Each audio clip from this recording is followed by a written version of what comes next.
lemon be the pit. first, you'll be the Don't first. get that one to lemon give me pit my stuck in your mouth. throat. You're gonna be the first Me and one Bill to will do step right over your ass, but you can get us one. Yeah. That's it, I'm just telling We you didn't right get now. anything from. No, you That's don't. all right, don't worry about I it. just talked to him. Next time, Bill, I'll call you and see if you ain't No, all right. you know, Ron Come on, late. The stuff going there, great guy. You smell. Don't worry about it, Bill, I got you covered. It reeks of jealousy. Yeah, glazed, yeah, you know. That would've been nice. So, Yeah, I don't think Do you want me to place an order? Well, Grubhub it? I didn't have dessert. No, I haven't even eaten dinner. I ate dinner. I had 2 fillet of fish. Leftovers. I wish I did. I ate I can't cook them, they're sitting kind of heavy. Someone's gonna need a bathroom I break. get so bad at hospital. Recess? Monday night, I haven't eaten McDonald's in probably a year. Monday night, I picked my mother up, she was You know that, you're done. but you do coming home from a surgical procedure, and she wanted to cheat 12 hours per day, so I got a big bag. And man, it killed me. I was eating Tums all You night. gotta build up to a Big Mac. Yeah. You just don't go right Yeah. there. There Gotta was a start with point, the there dollar was a menu. point in my life where I would eat 3 Big Macs at once. Stuff kills me too. Okay, Sandwich from Gutty. you ready? Yep, ready? It was Everybody ready? Good evening. This is the January 16th, 2020 meeting of the Monroe Planning and Zoning Commission. We're meeting in Town Council Chambers. It is now 7 p.m. Please stand and join me in the Pledge of Allegiance. I pledge allegiance To the flag of the United States of America and to the republic for which it stands, one nation, under God, indivisible, with liberty and justice for all. Commission, please introduce yourself, starting on my right. Ron Schneider, alternate. Robert Westland, alternate. Bruno Maini, secretary. Leanna Rosie, Commissioner. William Porter, Chairman. Brian Condon, commissioner. Michael Riley, Vice Chairman. Will Gressler, Planning and Zoning Administrator. Rick Schultz, Town Planner. Wrong thing. Thank you. Bill said I'm not gonna move. Okay. She wants me on the other side. Item number 3, organizational and administrative matters.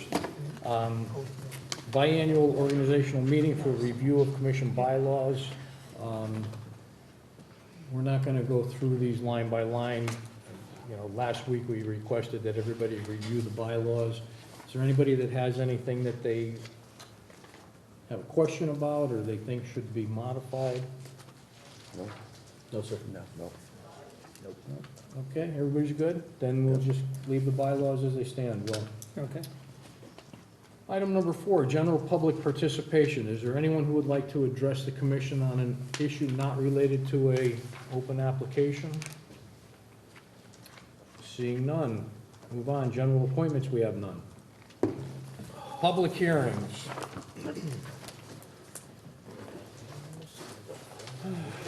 Instructions for public hearing. There are 2 sets of microphones for both public address and recording of the proceedings. Due to the need for recording, it is important to stand at the microphone at all times and speak into it loudly and clearly in order that everyone in the room can hear and to capture what is being said. Individuals speaking from the seats will not be heard and will not be recognized to speak. Order of the hearing of an application. Points of order and responses will be entertained. Exhibits will be read for the record. Applicant and/or representatives will present the application and will answer commission questions. The floor will be open to those in favor. The floor will be open to those opposed. The floor will be open to general comments or questions. The floor will be open to the applicant, who may take the opportunity for closing remarks or rebuttal, after which discussion will close. The applicant or his representatives are the final speakers. No comment shall be accepted from anyone unless recognized by the chair. All questions and comments shall be addressed to the chair, who will determine if an answer shall be provided and by whom. There shall be absolutely no discussion between speakers and audience. The commission has no intention to limit the right of any person to speak, but asks that speakers try not to be repetitive. Please try to present new information. If something has been said before, the commission would invite you to indicate your agreement with previous speakers. At no time shall there be displays of emotion such as applause, cheering, shouting, or similar noise. This is critical as this hearing is being recorded. If this happens, you will be cautioned. A vote or demonstration by a show of hands, standing by the audience, or similar action will not be recognized. All parties are requested not to talk between themselves while the hearing is in progress. If you feel the need to talk, please step out into the lobby. All speakers, when recognized, must advance to the microphone to speak. Please state your name and address for the record. Chairman reserves the right to cut off discussion if it is not relevant to the application or is presented in an inappropriate manner. This is a legal proceeding, much the same as what would occur in a courtroom setting. We request that all parties observe the proper decorum that would be observed in that setting. Please turn off all cell phones or similar devices. If you have a need to use these devices, please leave the room and use them outside. Okay, so first up, item number 6, EFP 2019-02, file number 103, 17, and 15 Main Street, B1 District, excavation fill permit application for the excavation, removal, and export of approximately 64,200 cubic yards of excavated material off-site to 4 Main Street. Companion application EFP 2019-03, file number 104, located across the street, including general site preparation work for future potential development. 1-15 Main Street LLC, owner applicant. This hearing is reconvened from our December 19th, 2019 meeting. Will, new exhibits? Okay, Exhibit 13, time extension from the applicant. Exhibit 14, project narrative in response to comments by the applicant. Exhibit 15, engineer memo stormwater by the applicant. Exhibit 16, revised site plan for the applicant. Exhibit 17, ART town engineer memo. There are other exhibits. And Exhibit 18, a letter from Inland Wetlands Commission to you. And I also note that there's not an updated memo for me for reasons that will become apparent as we talk about this after. That's it? Yep. Okay, for the applicant? May I request a copy of the letter from the wetlands agent? We haven't received a copy of that yet.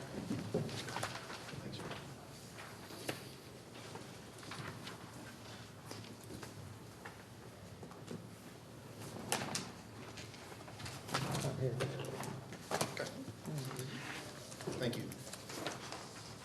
Good evening. For the record, my name is Kevin Soley. I'm a licensed professional engineer in the state of Connecticut with Soley Engineering. Office is located here in Monroe at 501 Main Street. We're here tonight for the continuation of an application from December for 7 and 15 Main Street. There were several items discussed at the last hearing. We provided a comprehensive response to all comments and discussions, which we're going to go through tonight.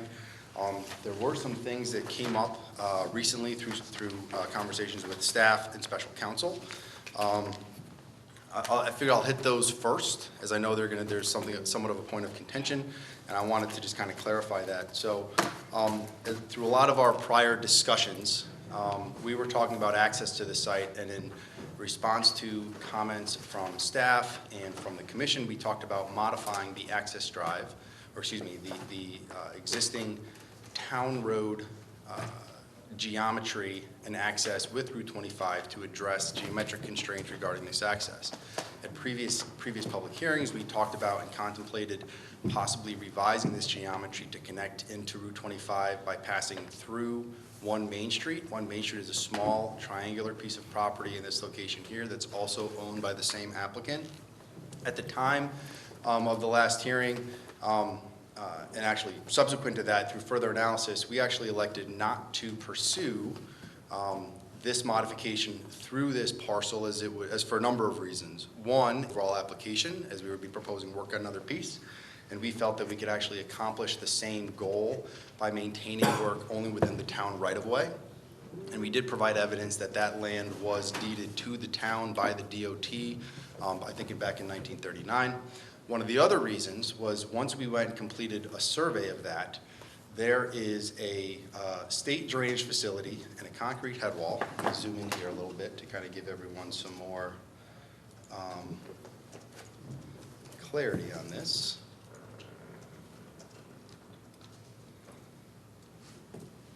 So there is a there is a pipe that passes underneath Route 25, which basically conveys drainage from the west side of Route 25 to the east side of Route 25. As we completed this survey and understood where this drainage was, how this drainage was discharged into this area, we identified that there may be the potential for a wetland in this location. And the potential requirement for additional wetland permitting kind of posed some additional challenges. So we said, well, if we could maintain the work only within the right-of-way, maybe that would possibly change those requirements. We had a subsequent meeting with staff. Staff had a subsequent discussion with special counsel, and special counsel determined that there would in fact be a requirement to get a permit from the Wetlands Commission. In an attempt to try to understand this better and more fully, thanks Chris, we actually sent our soil scientist out to this property to go and visit this site and determine if there actually is a wetland in this location, which would be regulated by the Wetlands Commission. I want to submit for the record, Jim McManus, a certified soil scientist from Newtown, visited the site today, and he sent a letter, or he sent an email to our office, which we submitted to staff, and I'm just going to read for the record and provide copies for the commission.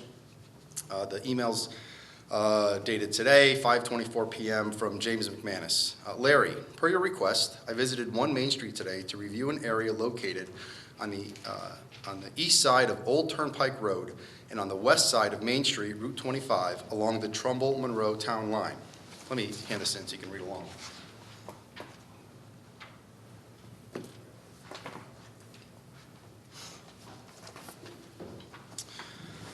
This review was conducted to determine the regulatory status of a potential wetland and/or watercourse within the study area.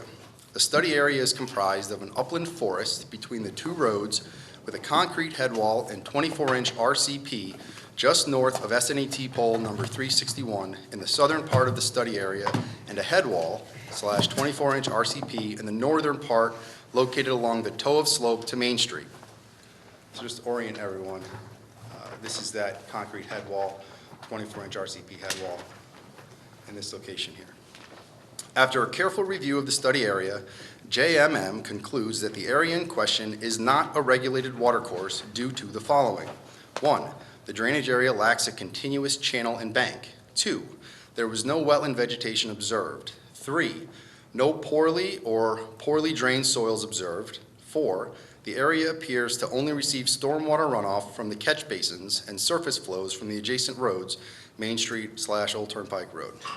It is JMM opinion that the area in question is simply a non-regulated drainage feature that conveys stormwater from one drainage pipe to the other. Please do not hesitate to contact me with any questions. Jim. With that obviously certainly changes the discussion. Now, we have had multiple conversations with staff today. We met with Denise Halstead, the wetlands agent. We talked to her about a potential approach to this. If it was determined that the Wetlands Commission did have jurisdiction, what we would be willing to do is what we'd request the commission, or we're going to request of the commission, is an opportunity to go visit the Wetlands Commission next Wednesday, hopefully petition them to authorize Denise to issue an agent approval, which could be secured prior to the next Planning and Zoning Commission meeting on February 6th. That was going to be a path that we wanted to pursue if this commission would allow us to do that. Given this new information that we received at 5:30 this afternoon, it is our opinion at this point through our professionals that there actually aren't any regulated wetlands in that area. So there is no jurisdiction from the Monroe Wetlands Commission over this application. Mr. Solly, this commission is not one that's tasked with determining whether or not a piece of property contains wetlands. That's the Inland Wetlands Commission's Understood. purview. So we're going to defer to the Wetlands Commission on this to get input from them.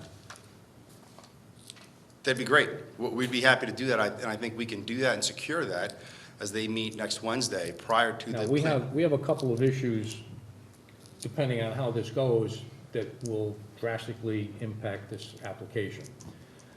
We're running out of time. We have plenty of time to process this from a Planning and Zoning Commission standpoint. But if you go to wetlands and wetlands determines that, in their opinion, it is a regulated area, I don't think that it would be possible to get, unless you get an administrative sign off. Okay. If this has to go to a public hearing through wetlands, I don't think that that would be possible to complete that in time so that this commission would be able to complete your public hearing within the timeframe set up statutorily. We agree with that 100%. We agree with that time frame. We agree with those requirements, and we 100% agree. And if that were determined to be the case, we'd be happy to withdraw without prejudice the application and go through the proper channels and steps to move forward with it through wetlands, applications to wetlands and planning and zoning. We, however, believe that after our expert visited the site today has determined, one, there are no wetlands on the property, so the Wetlands Commission does not have jurisdiction over this. And two, Well, that's your engineer's opinion, but I want our wetlands department to weigh in on it. absolutely. And again, just for the record, so this commission is completely aware, we were the ones, our office, we were the ones who identified and recognized that there is drainage discharge into this area. That drainage pools, collects, and then drains through a culvert across Route 25 and under Route 25. We were the ones to identify that there is a potential for wetlands to be here. Right. We were the ones who flagged that, and we are the ones completely willing to move forward with whatever processes are required by the various commissions that have jurisdiction. So we're 100% on board with that. Now, with that being said, we believe that there aren't wetlands here. We've also had conversations with wetlands staff, and we believe that if we were to move forward with this application and wetlands did determine that they did have jurisdiction, we would simply like to request to meet with them at their next meeting and request and see if they would be willing to grant the agent the ability to issue an agent approval. Because the agent has indicated that if the Wetlands Commission does empower her to act in that manner, she would be able to issue that permit prior to the next Planning and Zoning Commission on February 6th. And that is within the statutory timeframes. From a statute standpoint, we've done calculations. We believe this commission has until February 15th to close the public hearing. We actually reviewed that with staff and will confirm that the math lines up. And he believes that that same time frame is consistent with what our calculations were. So with That's all I agreed to. I only agreed that the time count was correct. I didn't characterize anything else. Yeah, I know. I just want to make sure they don't misinterpret what he's saying. Because there is another potential wrinkle, that procedural wrinkle that you have to be aware of and that you would have to determine what's appropriate because it's your commission, your decision. And that is, the statutes talk about when there's a wetland activity that there's supposed to be an application to the wetland agency no later than the submission to the P&Z. That obviously. Right, there's supposed to be simultaneous applications. Yes, that's correct. And that obviously didn't happen. It didn't. And I know you spoke with our counsel, and I also spoke to our counsel, and she said that you could potentially have some risk procedurally because of the specific language of the statutes. Yeah, I had a follow-up conversation with her, and she did agree that procedurally there could be a potential issue there. She did also say that substantively, the intent could be met if the Wetlands Commission or the Wetlands agent did offer an opinion prior to this Planning and Zoning Commission closing the public hearing and rendering a decision.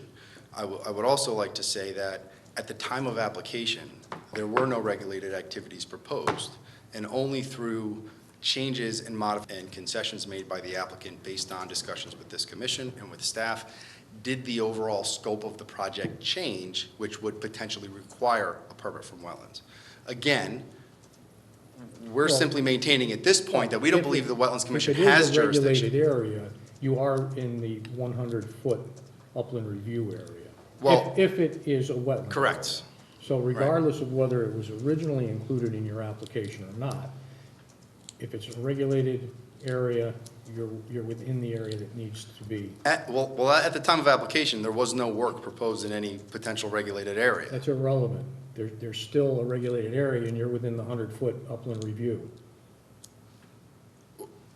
Regardless, I think at this point, it's our position that there are no regulated areas Well, that I think exist. we both agree that we're going to defer to the Inland Wetlands Commission on that. Sure. So let's, proceed along those lines. Wonderful. So what we'd like to do, if it pleases this commission, we'd like to continue with our application, continue to review the changes that we've made since the last hearing, review our response to comments, And then we'll simply go to the Wetlands Commission next Wednesday and secure a couple things. My first hope is to have them confer and confirm that there are no regulated areas on this property that the commission has. I know that the commission does, the Wetlands Commission would not have any regulating authority over any wetlands that are outside of the town of Monroe, for one. And I believe special counsel confirmed that with staff. But at this point, we don't believe there's any regulated area, or I'm not sure what you mean by that.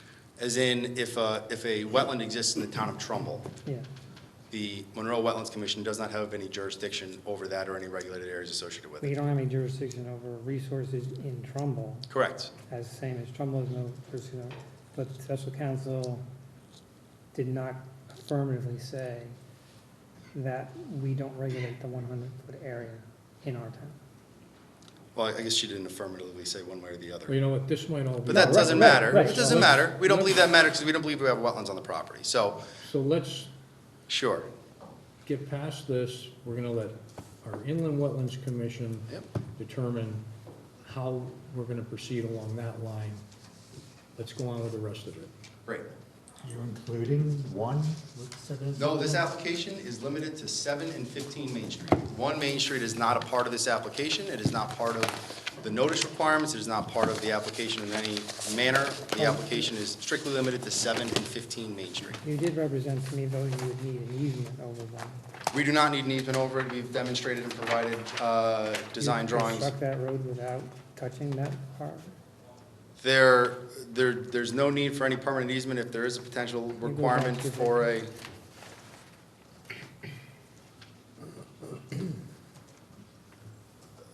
as this commission has done in the past, if there would be a requirement for a temporary easement during No, that's what I'm saying. construction, That's that what- can be a condition of approval. That's what I was saying. You're saying Right. none, but it would be at least an easement. It's not a part of the application. We're not proposing any, Well, you need is, what, you need an easement. It's not part of the subject property, correct. but it is involved in the project by virtue of potential construction. Correct. That's all I want. Sure. So just to orient everyone, so we can come back to the beginning. So this site is an area of the town of Monroe. This site is located on the southern reach of the town of Monroe. Route 25 runs north-south in this location. 7 and 15 Main are located on the western side of the road, just north of the town line. Just to orient everyone, immediately north of this is 27 Main Street, which was the Shooting Sports Academy. Across the street is the former Vichy Vitremont property. Kitty-cornered across Route 25 is the 7180, 7182 4 Main Street property here, which is somewhat of a sister application. And then further east is obviously Swiss Army corporate headquarters. So again, this application is proposed to excavate the property and prepare it for future site development. There were a number of things that were discussed at length at the last hearings. I apologize, I wasn't able to attend the last meeting, but I am very familiar with the discussions that took place. One of the things that was talked about at length was to provide access towards the rear of the property for the future potential leaching field. We've made modifications to our proposed design to allow for that access to be located to the south of the primary development, potential development footprint, the primary excavation area. That drive maintains a reasonable slope for a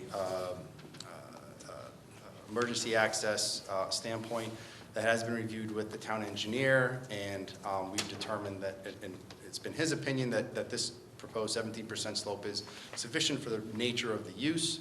We've designed that to ensure that we can still maintain and provide a substantive buffer in accordance with the requirements, either on both sides or on the southern side of it, and it does meander a little bit to ensure that any small walls that would be required could be constructed in accordance with the zoning regulations, so nothing taller than 6 feet within the building setback. Down gradient from that, from a proposed grading standpoint, would be the larger excavation area proposed for the property. I'd also like to say that the property itself, there have been demolition permits issued by the building permit for the removal of the garage on the property in this location, and another demolition permit is is currently being pursued for the former house structure as well. As part of that demolition permit, there was some tree cutting. No stumps have been ground, no grubbing has been done. There have been soil erosion and silt fence measures put in down the base in this location here, in accordance with some communication that we did provide to the commission regarding that activity on the property. As part of this application, we provided extensive soil erosion sediment control measures, in addition to stormwater quality and construction measures, where we have a very large stormwater or sedimentation basin, which essentially will also serve as a stormwater basin in the front portion of the property. We have reviewed this with the town engineer. We had 2 conversations with him over the past 2 days, and we've reviewed that with him. I think we're kind of at the end in terms of his comments, and we think we're happy we can address those as conditions of approval, or even possibly potentially before the next hearing on February 6th. And as we kind of dove into a little bit again, we're also proposing to modify the old turnpike access here to create a 90-degree intersection with Route 25. So does that go over parcel 1 though? It does not go over parcel 1. The road itself is located entirely within the town of Monroe right-of-way. Can you So, show us that? yeah, let me zoom in on that.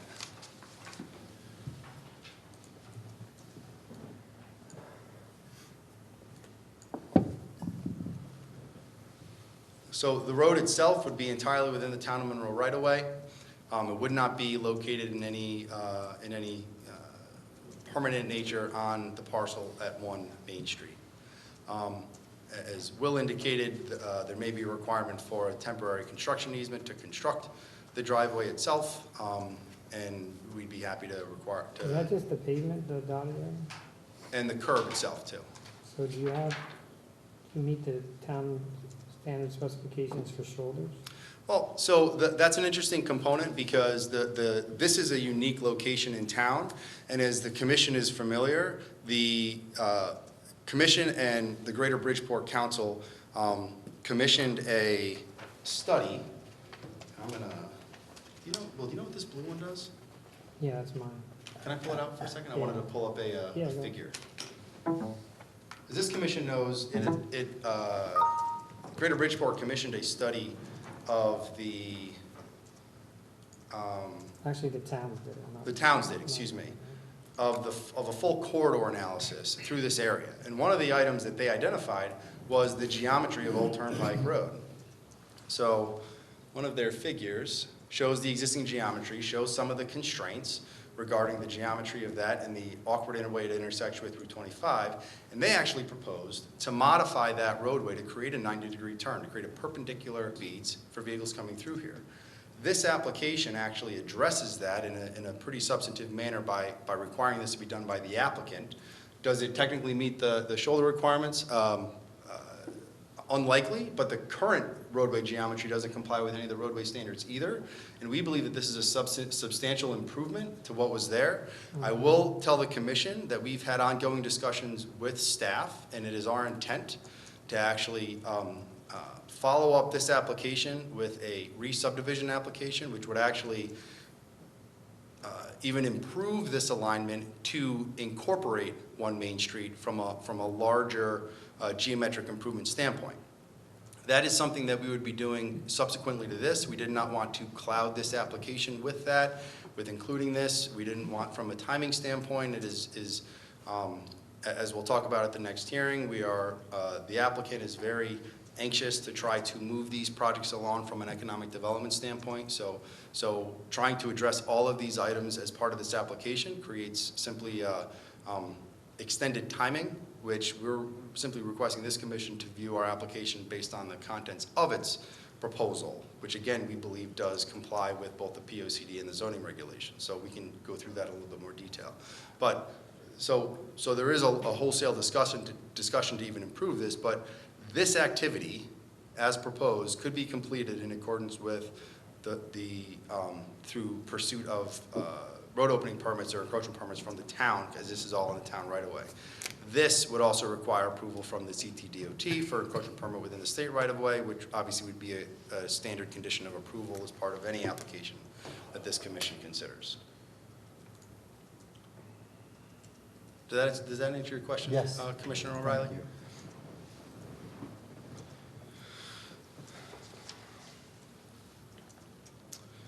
you. So again, from a soil erosion sediment control standpoint, we've included and incorporated some additional SEC measures as requested by the town engineer. We've also included some additional fencing as he requested into the applications. We have our reclamation plan as required in accordance with the requirements, where we've identified all the existing vegetation map and the post-vegetation map. We're looking to maintain the majority of the vegetation for the rear portion of the property, and again, we're limiting our disturbance to the front portion closest to Route 25 to the maximum extent practical. We have updated cross sections through the property, and one of the other items that was discussed, we are requesting waivers for grading within 25 feet of the property line, and there was some broader discussion regarding the potential impacts that may have to the properties to the north and south of our development. I wanted to kind of highlight some of these sections, and I think section J is the best to paint this picture. So this section here, let me zoom in on it a little bit.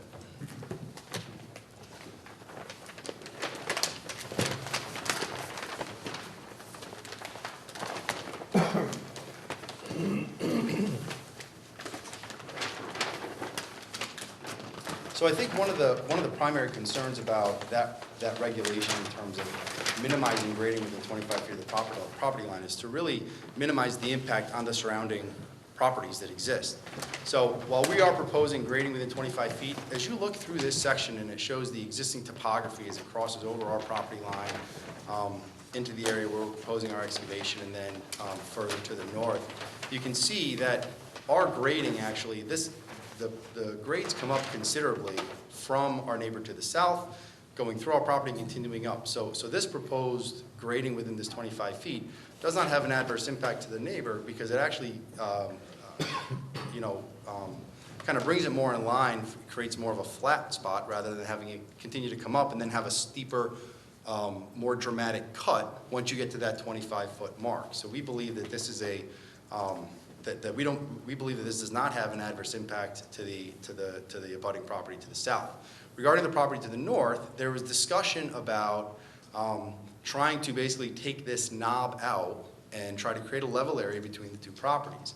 As we looked at this in a little bit more detail, what we did is we evaluated the existing grade for the Shooting Sports Academy to the north, the depth of that development, the limit of cut, and when we compare it to our proposed excavation plans and our proposed potential development plan, this is considerably lower in elevation, and it is considerably further east or closer to the right-of-way of Route 25.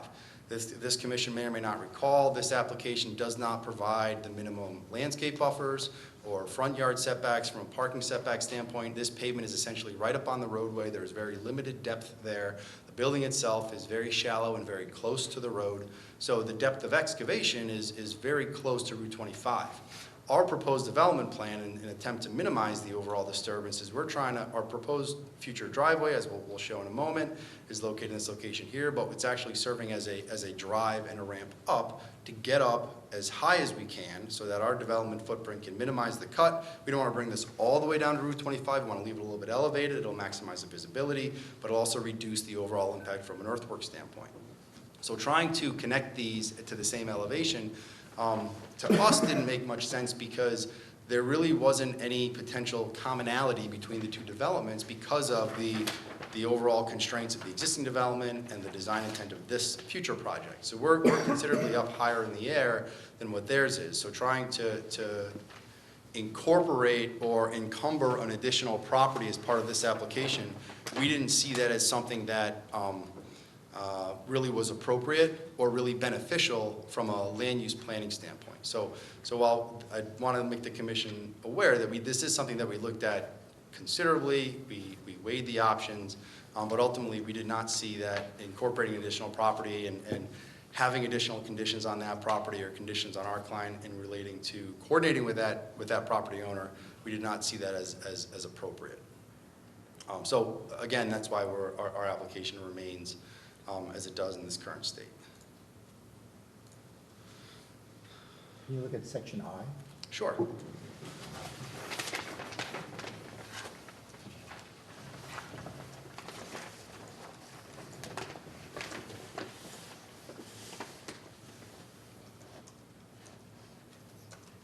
Now, section I, move everyone up to our,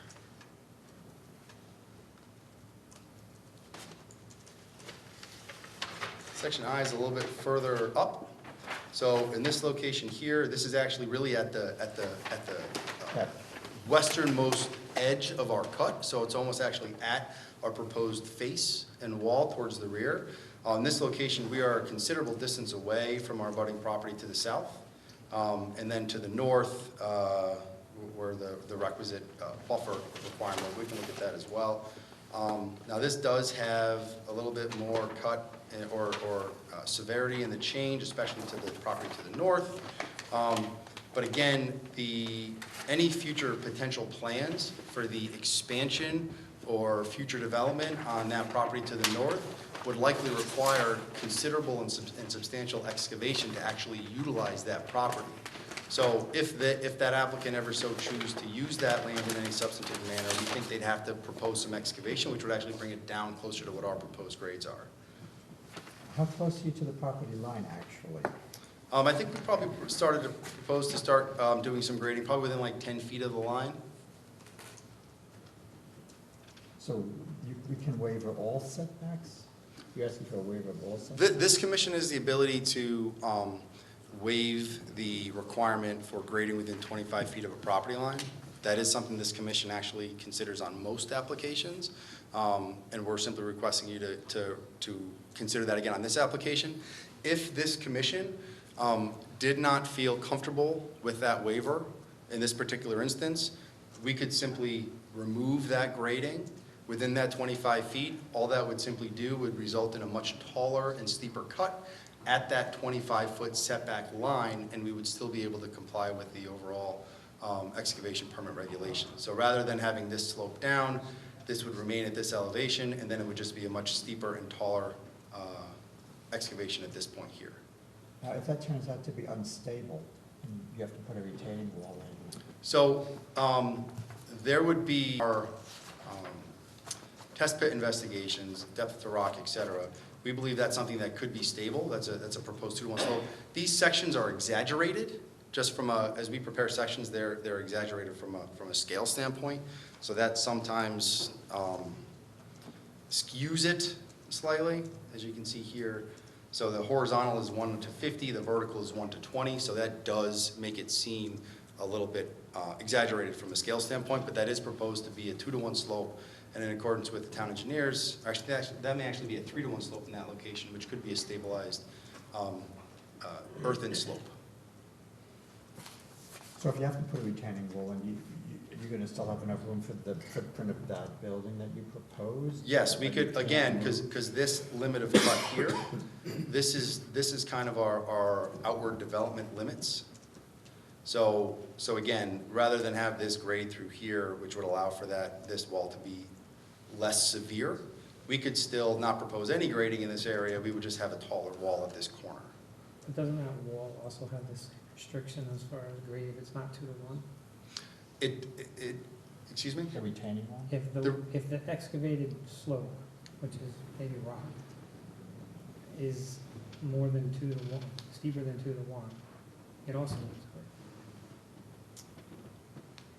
Yeah, the excavated slope isn't steeper than 2-to-1. So if we couldn't construct a slope that meets this requirement, we would have to restore that and then simply have a taller cut Yeah, once we your get cut. past that setback. Your cut, Right.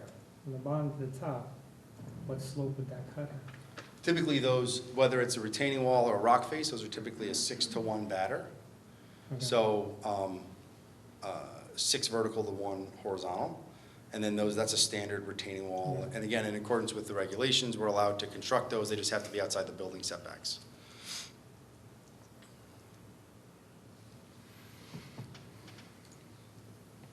Kev, do you know what the material is on that sidewall right there? Is it ledge, is it just, So we did test pits through those areas. because if it's ledge, wouldn't it be more, it'd be stable anyway, right? It would, but we wouldn't be able to create that artificial slope to that. If it was ledge. Correct. We wouldn't be able or we wouldn't be able to create that severe of a slope within that setback. Because walls, whether it's a stabilized rock face or a wall itself, can't exceed 6 feet within that building setback.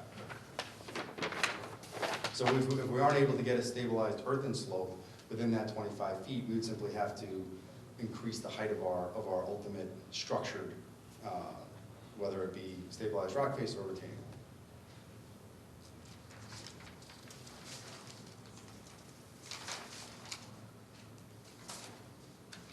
And that would be 6-1. Yes, the typical batter That for slope is 6-1. this through here. The lower, yeah, go the lower, next, yeah, that slope, right Here? there's the slope, right? No, that's 2 to 1. Or it's either 2 or 3 to 1. Okay. Oh, okay. With the exaggeration, Yeah, I know. yeah.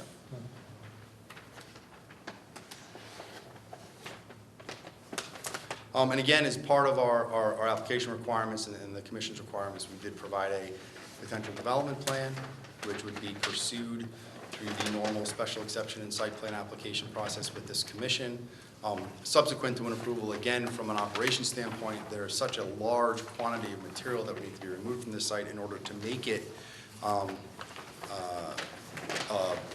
development site. We're simply requesting the commission consider this excavation permit in advance of a future site plan application to give the applicant the ability to start taking this material out, start prepping this for future development while we pursue that subsequent site plan or special exception permit application. So that footprint is taken into consideration the worst-case scenario with the wall? That's correct. That's correct. Yeah, so this has been laid out based on where that rock cut or retaining wall would be around to the north, to the south, and to the west of the proposed development. Wall or cut slope would have more or less the same footprint. Correct. Yeah. Yes. Mr. Solly, do you have a grading plan that does not incorporate waivers? Well, we looked at what that would be, and we did provide, I think we provided a sketch and we presented before. What we did is we looked at kind of the developable area if we were to avoid any waivers whatsoever. And what it does is it considerably shrinks our limit of developable area on the property based on the site constraints that exist. So if we're unable to. Drawing, but I asked if you have a grading plan that shows. Oh, we didn't, we did not prepare one. I mean, from a practical standpoint, we could certainly show one. It's just gonna have steeper walls outside the limits of the setback. And again, I think when we look at the sections and we look at the interrelations between our properties and the properties to the north and to the south, we believe that this minor grading doesn't result in any adverse impact to these surrounding properties. So we're requesting the commission consider these waivers. If the commission feels strongly about these waivers and isn't willing to consider the issuance of those, you could certainly condition that and we'd be able to modify our plans to reflect that. But from an overall intent, we believe the intent of the regulations is to provide that protection from the neighbors, and we certainly understand the reasoning behind that. But as we really looked at this and our relation between the two, we felt that our proposed waiver requests were appropriate and consistent with other applications that this commission has considered.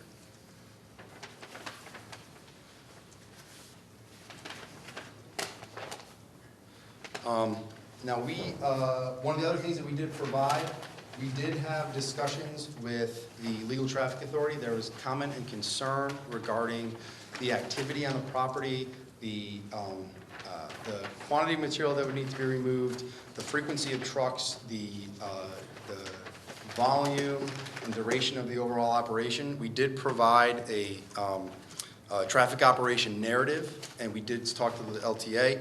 One of the things that we based on the amount of material and the length, the duration that this would take, we're expecting a total of 8 truck trips in an hour, in any hour. So 8 coming, 8 going.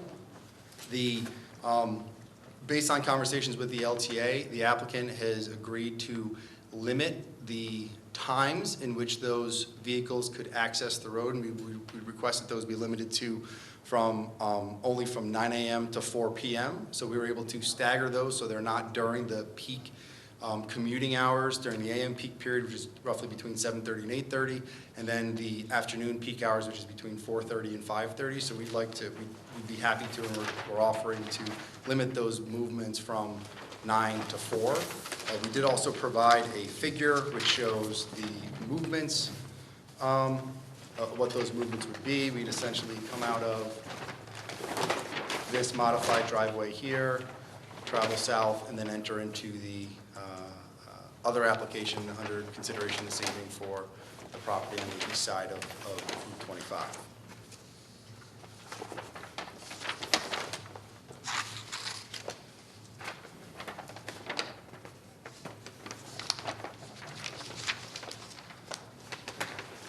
I will say, obviously, as we started this process with the commission, the timing of the application between this application and the other application in consideration, they were staggered. Based on conversations with staff, we modified it so that these hearings would kind of open at the same time, be heard at the same time. I will say that last evening, the application across the street did receive approval from the Trumbull Planning and Zoning Commission. They were very pleased and excited to hear that the source of material for that operation would come from this side of the road. There's, as we've talked about with this commission in the past, some of the recent activities in the town of Fairfield create a lot of reason for pause regarding any fill operation, and the fact that we have a native source for this material associated with a potential another project, I think is viewed favorably as there isn't a potential for any, from any source. The general notes on sheet 2.21,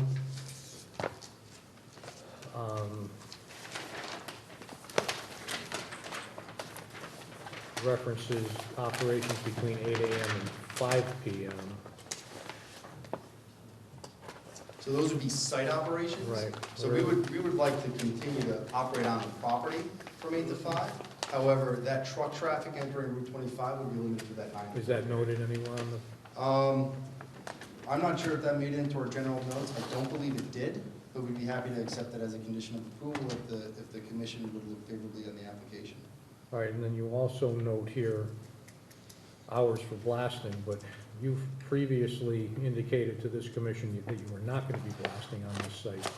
We do not anticipate or expect the need to blast. The intent of the applicant is to drill and then hammer and remove the material through that manner.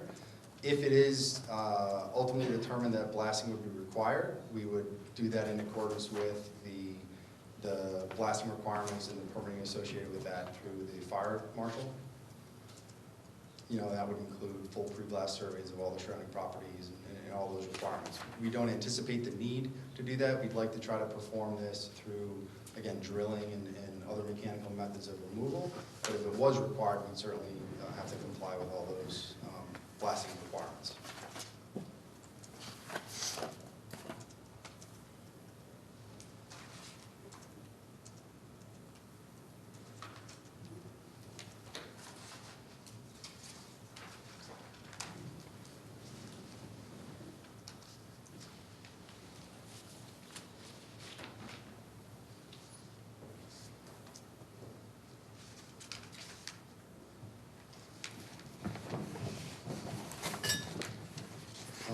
Now, we haven't received updated comments from the town planner. I think he made some reference to potential other conversation points that may exist.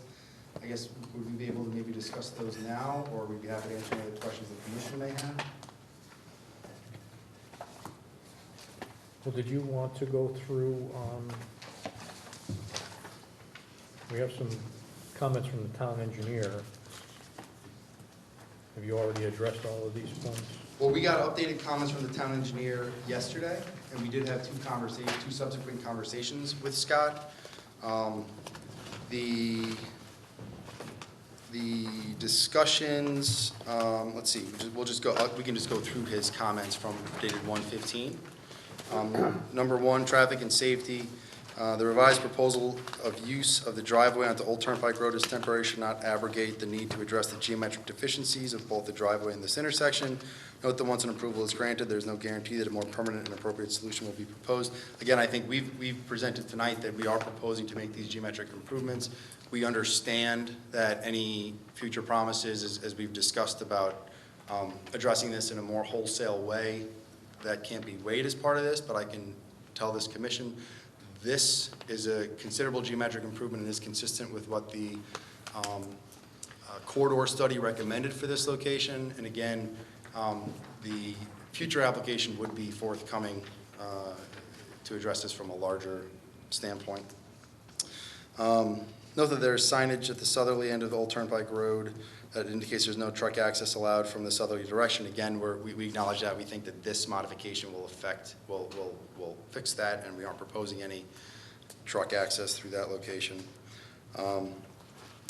Traffic data evaluation to be provided to indicate the best location for the access drive. And again, we did provide some of that as part of the potential development plan. We are showing available site distances on this location. There is adequate site distance, but again, that would be deferred as part of a future development application, not as part of this.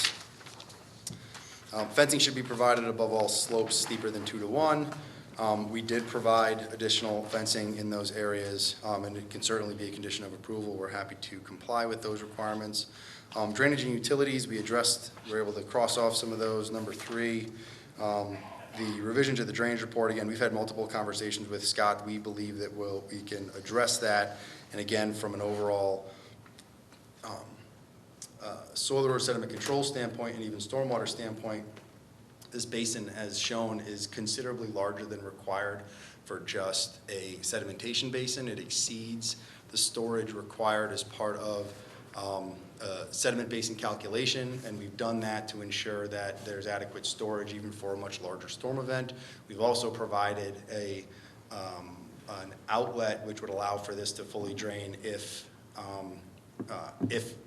it never exfiltrated whatsoever, and this had standing water, and there's a way and there's a path for that to leave this to prevent any water from getting onto Route 25. We provided a catch basin here, a control structure, which would then connect across and connect into a catch basin in the town of Trumbull right of way. This would also be required to secure. We'd also have to secure an encroachment permit from the town of Trumbull as part of this application. We have reached out to them and the DPW to initiate those discussions, and that can certainly be a condition of approval by this commission.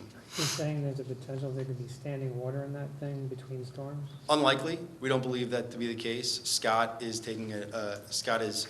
theorizing that there may be, but even if there is, there's still the ability for sediment to settle out prior to any discharge. Sediment. I'm more concerned about the standing water. If there was, how long would that be? We don't believe there will Yeah, be standing water. What is he thinking about this? He hasn't, I don't think he's opined on the duration. I think, this is a very large surface area. It's not very deep. We don't believe there would be standing water there. How deep would it be? From a long-term standpoint. There's quite a bit of capacity. I'd say it's maybe, overall, it's a very large area. I think it's probably maybe 3 or 4 feet. Okay, so you could stand. Yes. Okay. And again, it wouldn't ever, we don't think it's ever going to be Yeah, as long full. as you stand. Moving on, number 6, technical comments regarding the curve numbers. We can certainly address this. Number 7, drainage area, just routing, we can address those as well in terms of the overall areas and making sure we comply with all of his requirements. Number 11, the test pits, again, this kind of is part of the discussion about whether or not this would have standing water. And again, a little bit of a difference of opinion there, but we're happy to do whatever Scott needs to feel comfortable. Moving on, E, survey will include live certification as part of filing, absolutely. Contingent upon the securance of an encroachment permit, absolutely.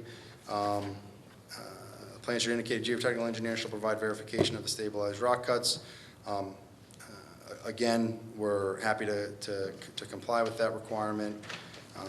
Details of grading and treatment at the top of the exposed steep rock face should be provided. We have provided some of that on these plans, but we're happy to include that as a condition. And then a stage quantity calculation should be provided for the proposed quantity of material excavation. We're happy to provide that for Scott as well. I think we weren't exactly sure what it was looking for, but I think we had another conversation with him. And we can clarify that for him.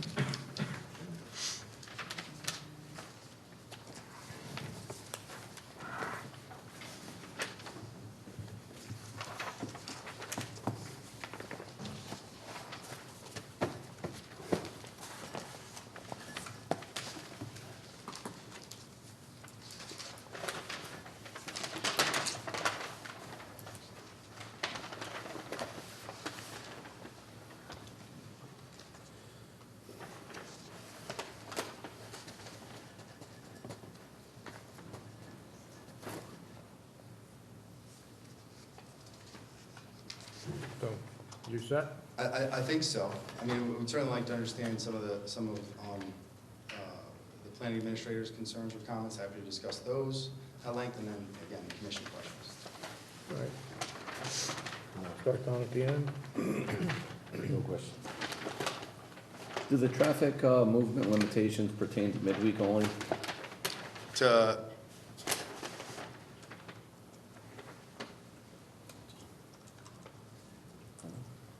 I have no questions. Hmm? No question.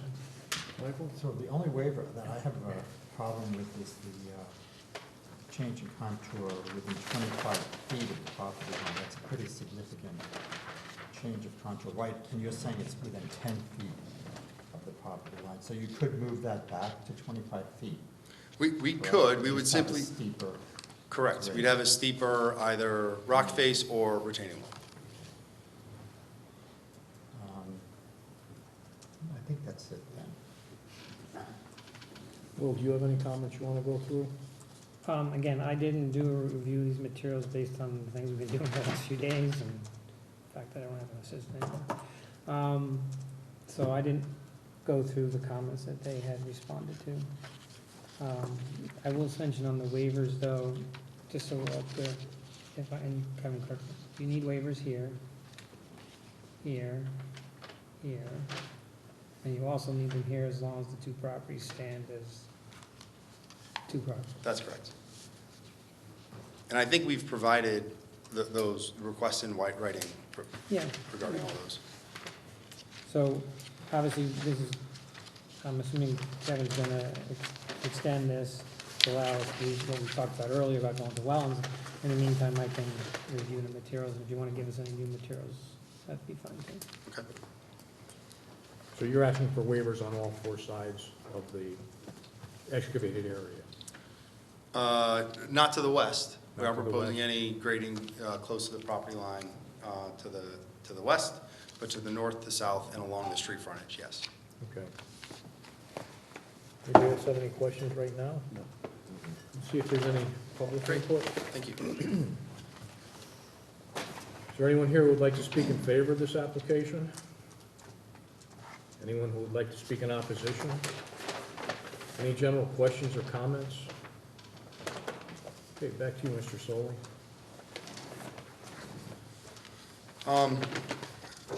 So again, we believe that what we have designed is consistent with the zoning regulations. We have requested some specific waivers, which this commission has the authority to grant.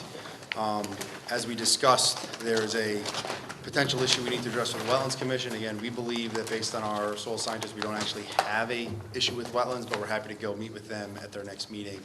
And if they feel that it is something that they want to pursue, we hope we're going to petition them to authorize the agent to give an administrative approval.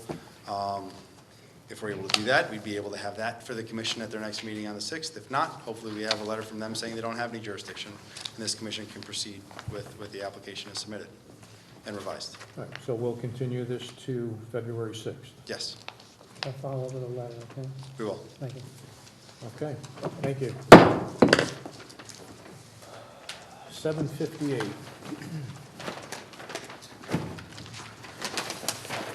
Next up, item number 7, EFP 2019-03, file number 104, and 7180 Main Street, B1 and I1 districts.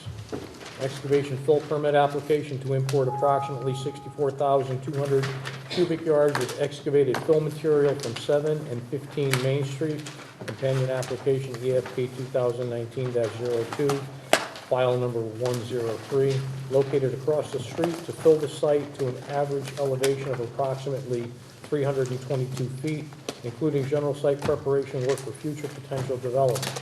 7192 Main Street LLC, owner applicant. This hearing is reconvened from our December 19, 2019 meeting. Will, exhibits?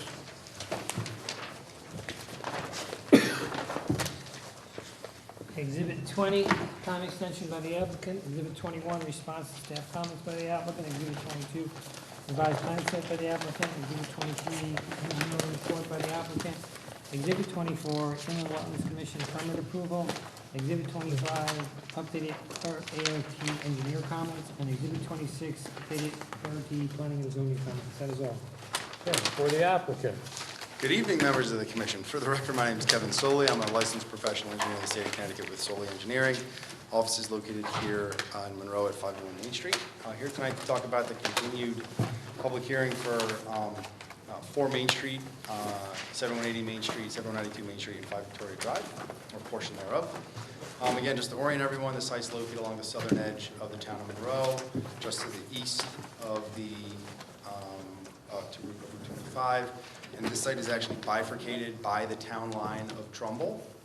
So this application has already received approvals from the Monroe Inland Wetlands Commission, the Trumbull Inland Wetlands Commission, and as of last night, the Trumbull Planning and Zoning Commission. So we've successfully secured 3 different land use approvals for this project, considering that it's comprised of multiple properties in 2 communities, with the exception of just this permit from this board.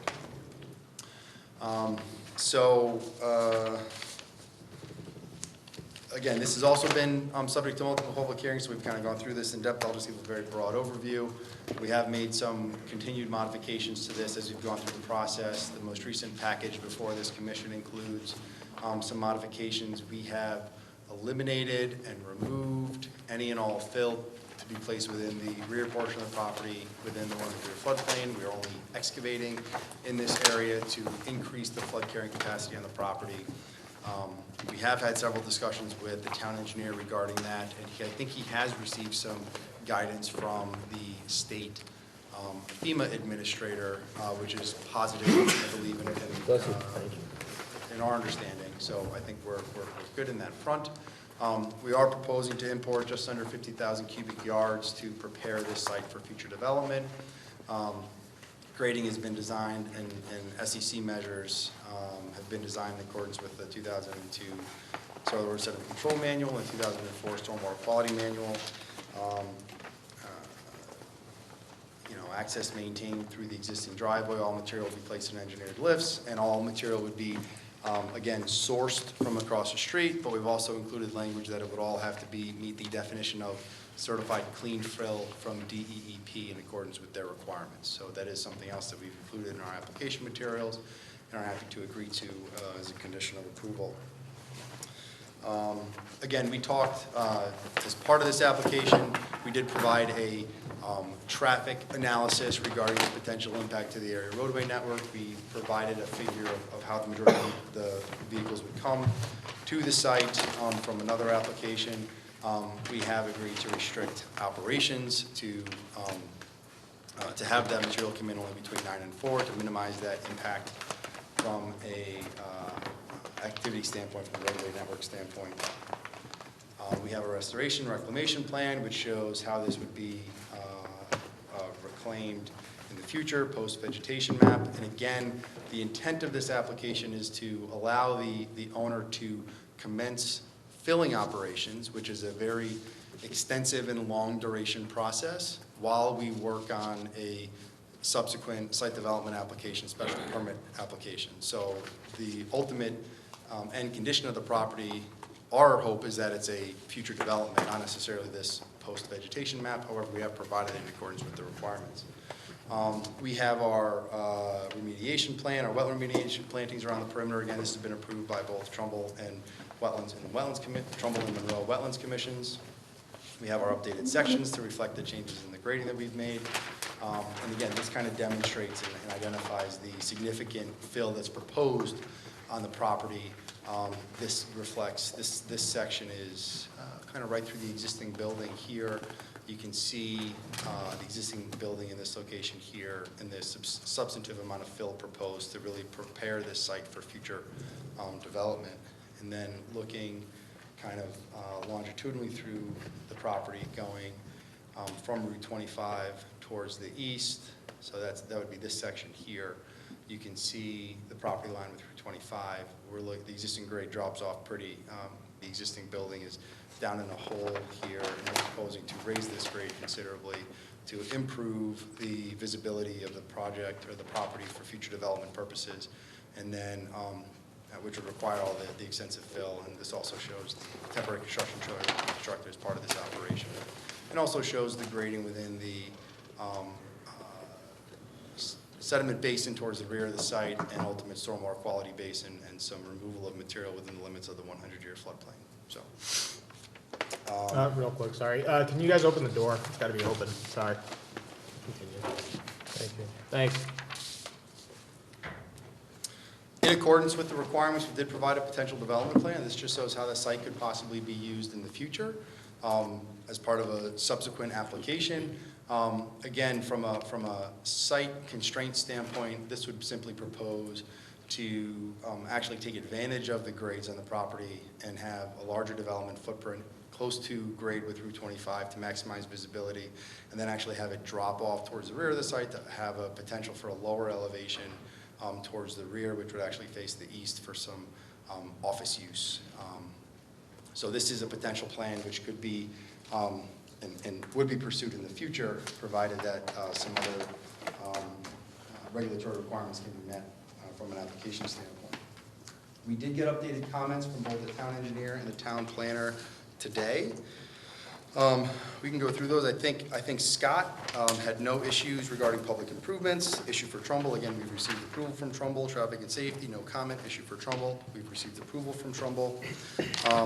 I will say that from a fill permit standpoint, the town of Monroe does a very good job of regulating these types of applications, far better than some of our surrounding communities.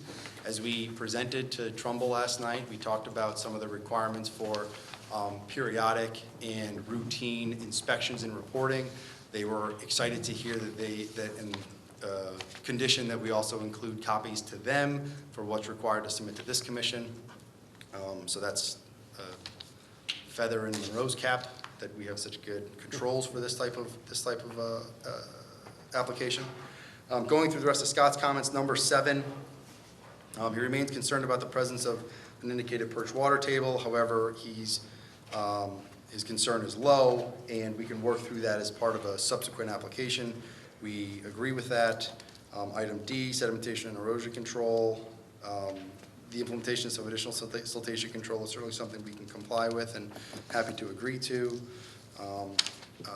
The floodplain permit, we're happy to work with him on that. Again, I think he received some good direction from the state floodplain administrator this afternoon, which is consistent with kind of what we've been maintaining. And then number 4, grading should be revised to eliminate portions of diversion swales and fill sections. We've tried to do that to the maximum extent we can. And he said there's an issue that we can address during the pre-construction process. So we Where exactly on the site plan is he referring to? So they're very,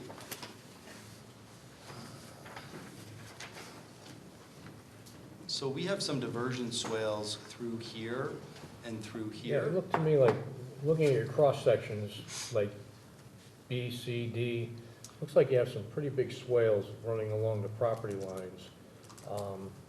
Is there a reason for that?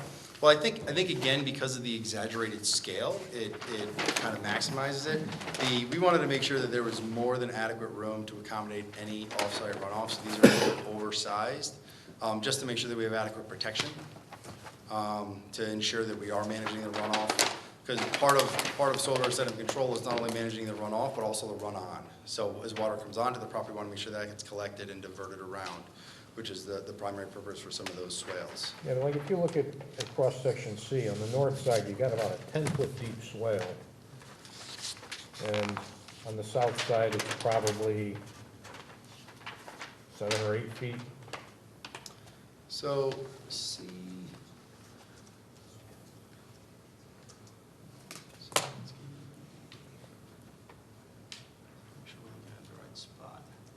So part of our fill operations, we are in the same manner we're looking at trying to prepare this for future site development.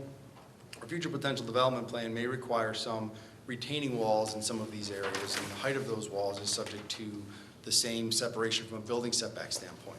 So part of the locations of our swales is really to ensure that we're not creating an issue that we're going to have to touch again in the future.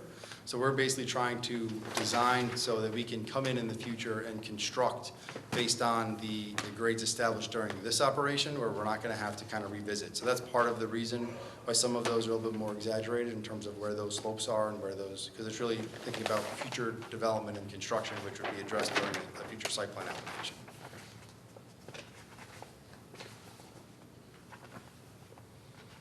So, I don't know if that answers the question. well, yes and no. Where you have your proposed potential development plan, I mean, it's pretty much schematic at this point, but I imagine there would be a substantial amount of guardrailing required at Yes. the top of those swales. There would They're be. not swales, they're a little more intense than a swale. Well, again, what would happen in the future, we would be likely constructing retaining walls in some of these locations, so there'd be, we're kind of preparing these slopes so that it can be easily built upon in the future. And then there'd be walls, there'd be fencing, there'd be guide rail, all those things as part of it. But the slopes itself and the grading as part of the fill operation, we have designed and provided for the ability to access and navigate kind of from some of these tiers. We have an access drive here, we have another access drive here, and there is an ability to provide some circulation around the perimeter, kind of within those swales. And so again, it's really kind of trying to plan for this operation and then the future potential construction sequence. Kevin, is that a plateau, that's not a basin, that's like just a flat area, right? Correct. So basically what we'd be looking at from a potential future is this portion of the property here would potentially have a lower level.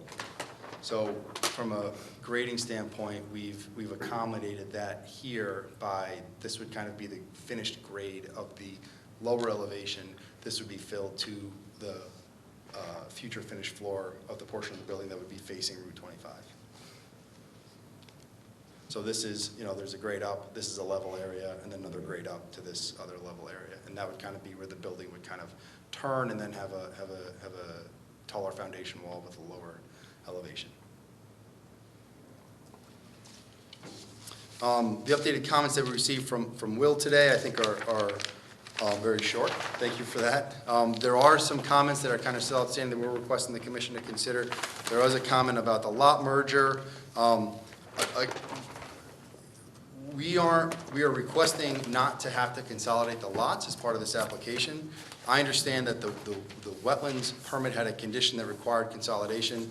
We're probably going to go back and revisit that because the discussions during the public hearing was about consolidating 5 Victoria Drive into this property, not all 3 properties. So we'll work through that with that commission. So we're requesting this commission not have that as a condition of approval. We aren't looking to consolidate all these properties. So the waivers we're requesting are not only for the property lines to the north and the south, but also our interior line between the 2 applications. So we're requesting not to have to consolidate. The bifurcated zoning districts I guess I'm a little confused, and I apologize, I guess I wasn't at the last hearing, and I'm not sure how much They're this was adding discussed. I3.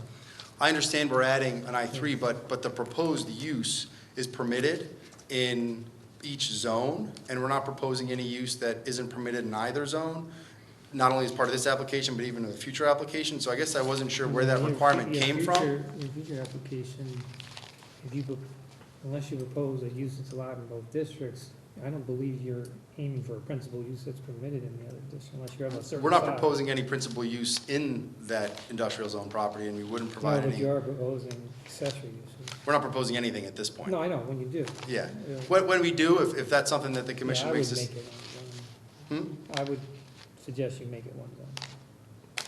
And I don't think that would be a problem. Yeah, just another, understood.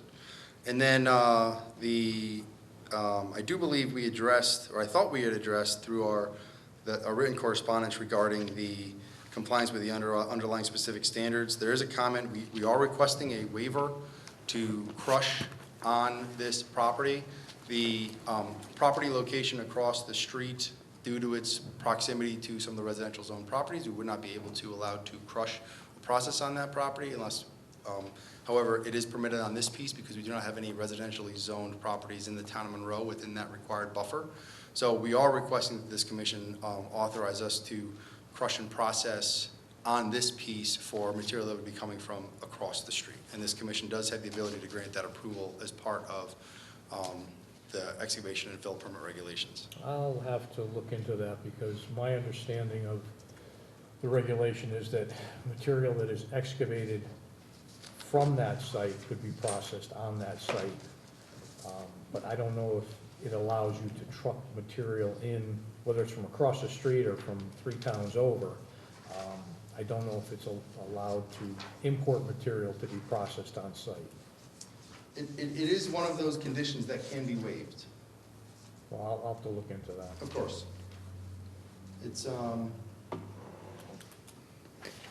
yeah, it's 6.4.9P. And that is one of the conditions that the commission has the authority to waive.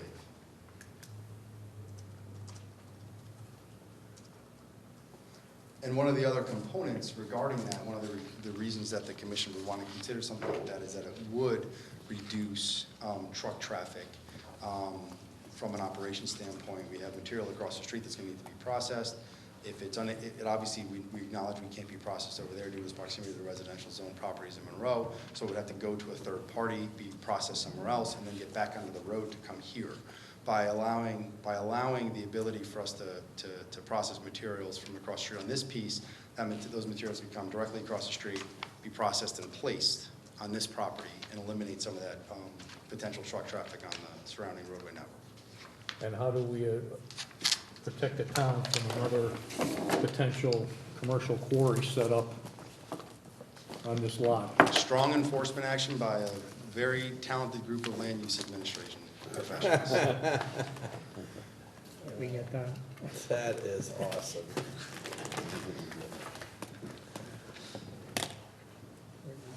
All right, what else, Mr. Foley?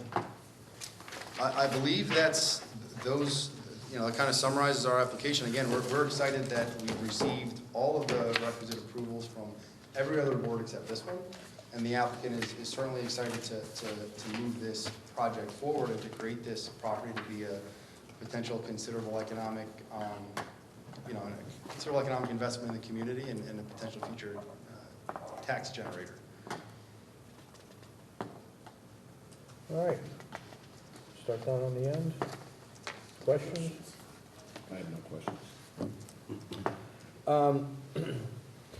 So since that is 2 properties, or it's 1 property, but it's in Trumbull and in Monroe,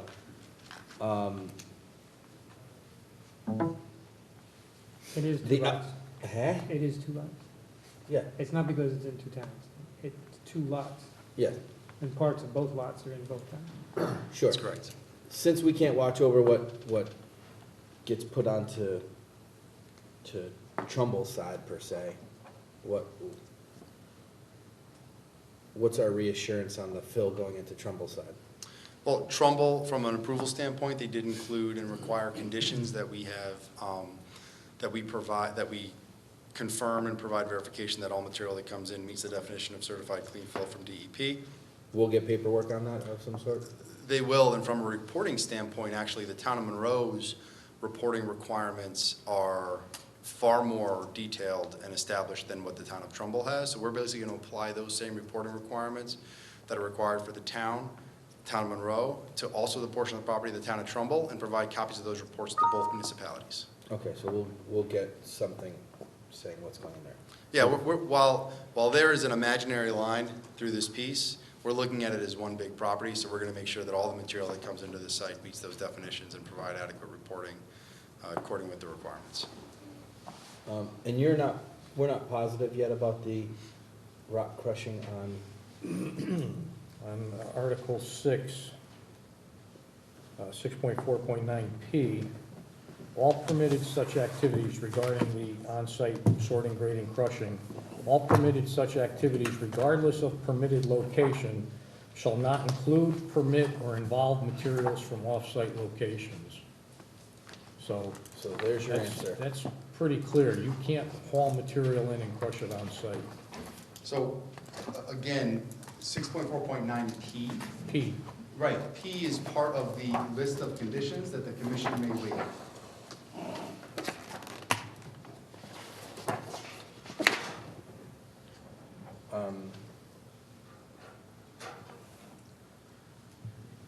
Just because I haven't been on this board so long, have we waived conditions like this before? Yes. We have waived some conditions for grading in the past. I'm talking about the crushing part, Not that I'm aware not of. that you're aware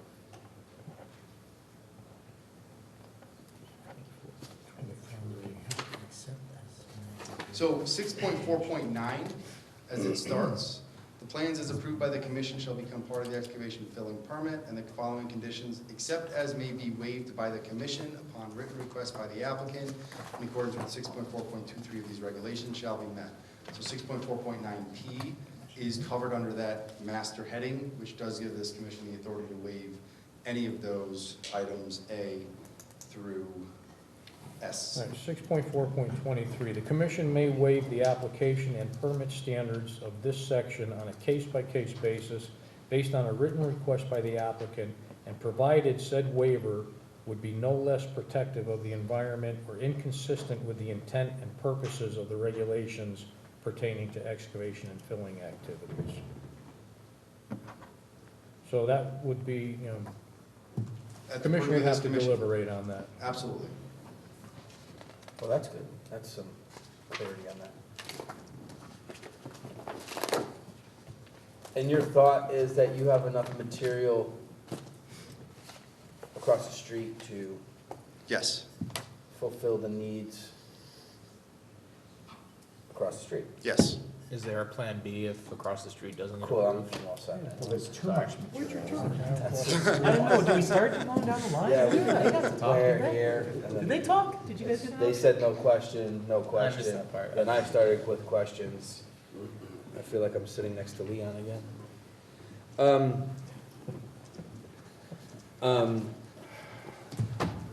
I'm all set, thank you. See, now you broke his train of thought. Yeah, my train of thought's all That messed hard up. to break. So when it gets to Ryan, I'll have another question. Right. So the material that you want to crush on site, on the site, coming from across the street, just the material from that site you want to, right? Correct. Not any other material from anywhere else? No. All right, so, I think your clarificated question B, that's not a word, would be, just what you need, right. Correct. because there's more on that site than what you need. All right, now it's your turn. Same question from before, if you recall it. Let's say hypothetical, the project across the street doesn't get approved. Is there another plan for where the fill would come from? At this time, no. Part of what makes these sister applications is the property owners, there's relationships there. Yeah. So, and there's principals involved on both sides, so having one property that requires cut and one property that requires fill creates a perfect marriage. Gotcha. But if the project across the street isn't approved, and the property owner on the material, there likely would not be an economic model that worked. But if that were the case, the material being imported would not be being crushed, hypothetically. It would have to come Hypothetically. and be crushed. Yeah. Okay. Thank you. Mike? So any excess fill coming from across the street would not be taken to this parcel and crushed, correct? That's not the intent, no. Okay, so that would be okay if that was a restriction then? Just crushing what you would need for this parcel, the excess would be taken somewhere else. You wouldn't bring any other material into this parcel to crush? We don't believe so, no, we don't. Again, there's more than, there's surplus than material enough. from across the street to accommodate the fill requirements here. Okay. You'd be okay with that being a requirement? Sorry. Again. What do you, it's a continued sentence. And any of the material, if the commission were to waive that crushing requirement, any of the material processed on the east side of the road would strictly be for fill on that site. Correct. It would not be for resale or trucking off to somewhere else. No. You would only be processing material to be deposited on that site. Is that correct? Correct. Trumbull's good with that? Trumbull does not have any restrictions on crushing or processing as part of site work operations. So there won't be an issue then? No. Okay. Staff, anything? I see it on your face, don't just ask the question. No, Ryan's got this. Technically, they could crush whatever they want on the Trumbull side. Well, Trumbull could get it from, Trumbull doesn't have a restriction, so Trumbull could get it from wherever, crush Whatever and however It- much they want. It's not the intent of the applicant to get I into don't think the that. query was the intent I to think go you understand our 6 miles deep either, but stuff happens. I certainly can't speak to the intent of that, of anything else. Oh, I What happened in totally 2006, I don't know. Right, but that's, All right, everyone good? are you good? Did you ask your questions? I'm always good. I've asked what I want to ask. All right, Mr. Soul, let's see if we have anyone here would like to speak in favor of this application? Anyone here who would like to speak in opposition? Any general questions or comments?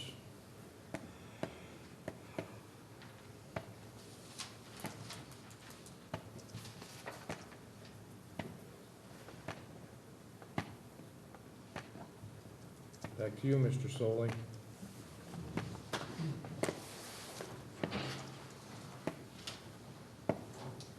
Do I detect a potential change in what, Nope, not at all. You know, so with that, I think we've appreciated the commission's consideration on this application. It's been, we've had multiple hearings, multiple presentations, we've gone through multiple other commissions. This is being unique as it is in two towns. We feel what we've designed and what we're requesting is in accordance with the requirements, and the waivers requested are in accordance with this commission's authority to grant. And we respectfully request approval, and thank you for your consideration. well, I say close. no one has any other questions or wants to gather any more information? What do you think, Leon?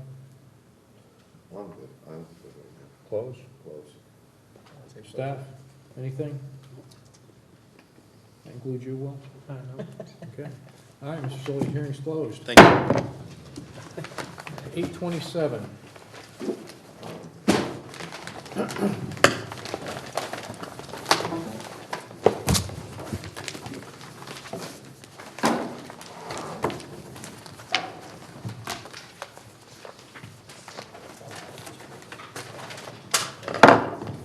I'm just trying to find it.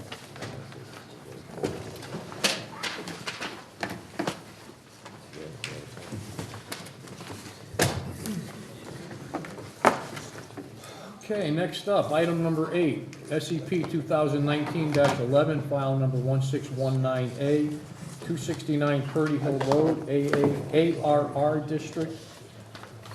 Special exception permit, site development plan application for 25 attached, two-bedroom, age-restricted, 55 years and older, residential dwellings in 8 multi-unit buildings, including demolition of existing house and shed, as well as associated proposed site improvements, internal private road, lighting, unit drives, parking, electric, gas, stormwater management, water supply, septic disposal, landscaping, and other related supporting infrastructure. This application supersedes a previous approval for 15 detached age-restricted dwellings per SCP 2016-11, file number 1581A. Beaverbrook LLC applicant, Kenneth L. and Priscilla G. Twombly owner, and this is reconvened from our December 19, 2019 meeting. Well, what do we have for exhibits? Additional exhibits, Exhibit 12, engineer response to any key comments by the applicant. Exhibit 13, responses to engineer comments by the applicant. Exhibit 14, revised site plan set by the applicant. Exhibit 15, responses to P&Z comments from the applicant. Exhibit 16, updated town engineer ART comments. And Exhibit 17, updated P&Z ART comments. That's all. Okay, for the applicant. Good evening, members of the commission. My name is David Bjorklund, and I'm president of the firm Staff and Bjorklund Associates. We have offices here in Monroe, and I'm a registered professional engineer in the state of Connecticut. This is a continuation of the December meeting. There was basically some housekeeping items and still some decisions to be made on behalf of the commission with regards to the development.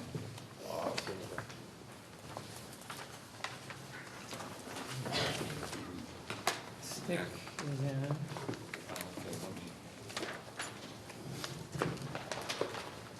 We have all your plans if you want to read them. Oh, okay. Let me just get them.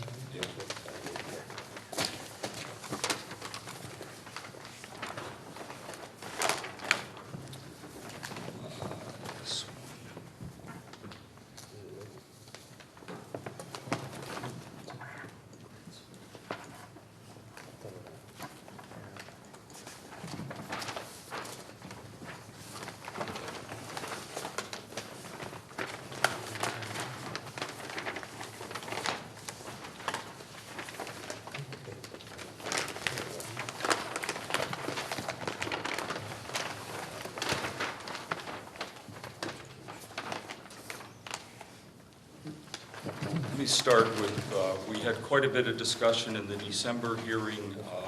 Both Will Agresta and Scott Schatzline had wanted us to explore pulling back the street line so that we had a 50-foot right-of-way for Cutler's Farm Road.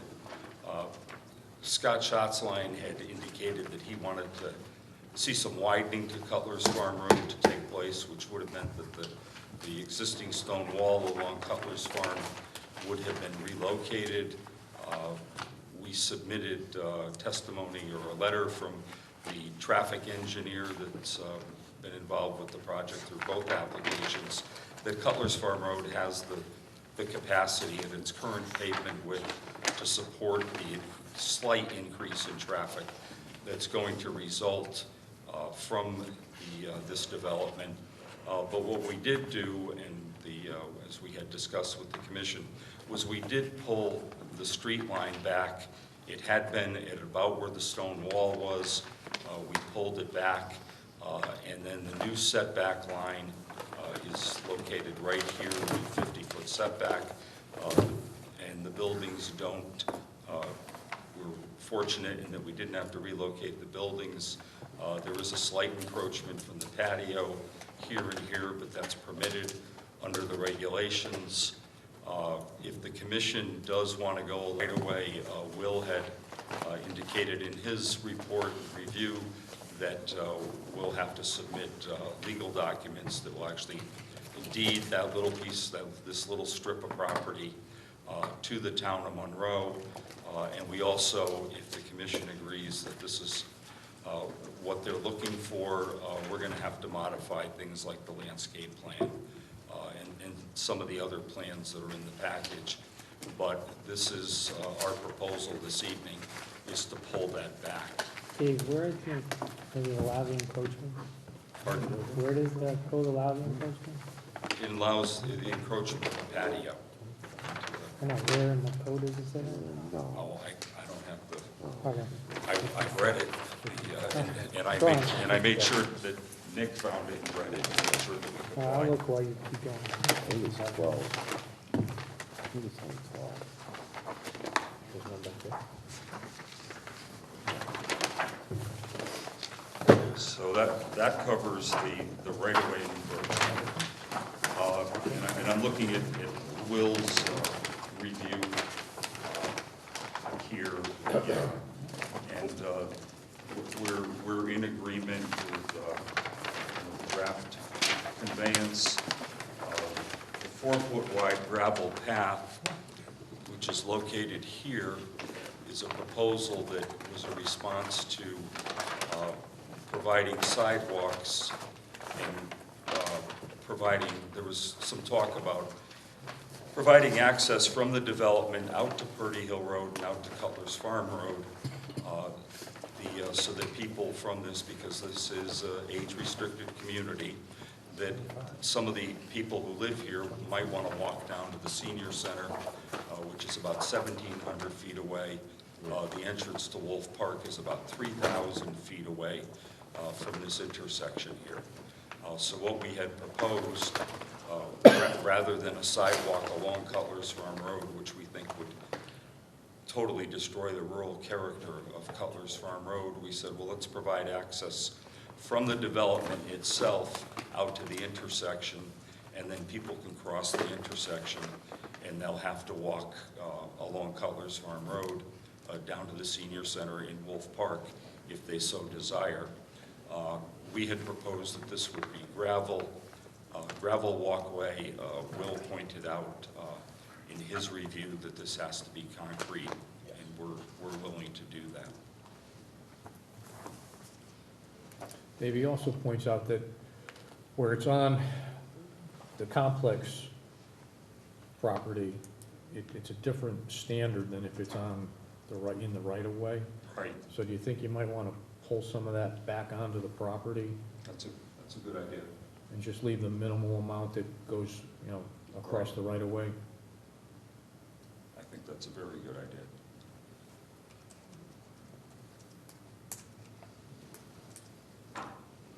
Yeah, I think, in general, I think it's a good idea. I think people will use it, and it's rather than have a sidewalk on Cutler's Farm Road.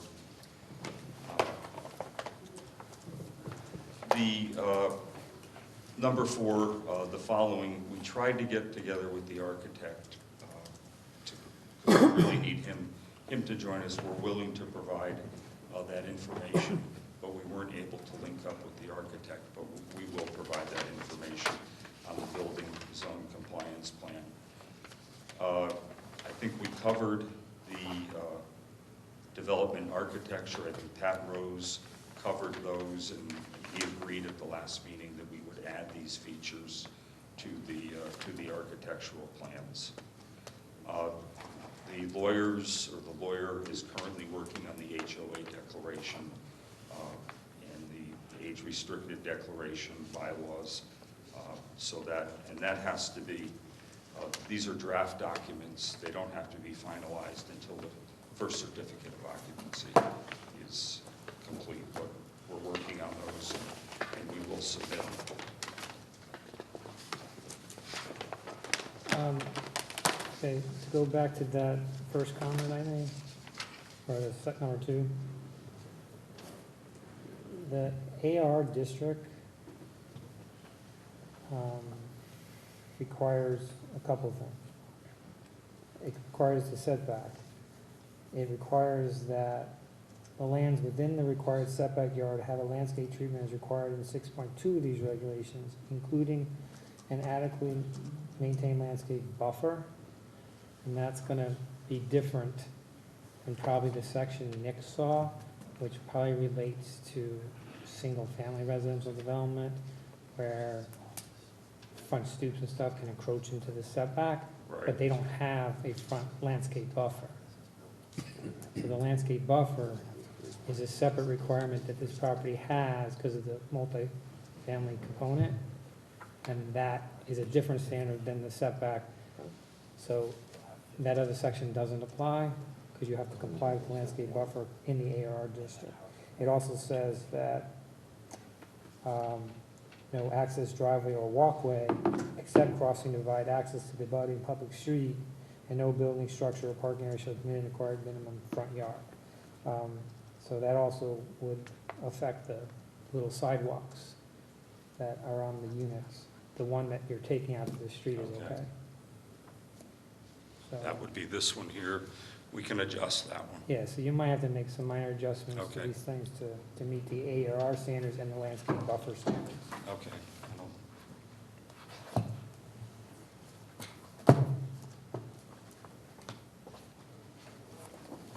Good point, thank you.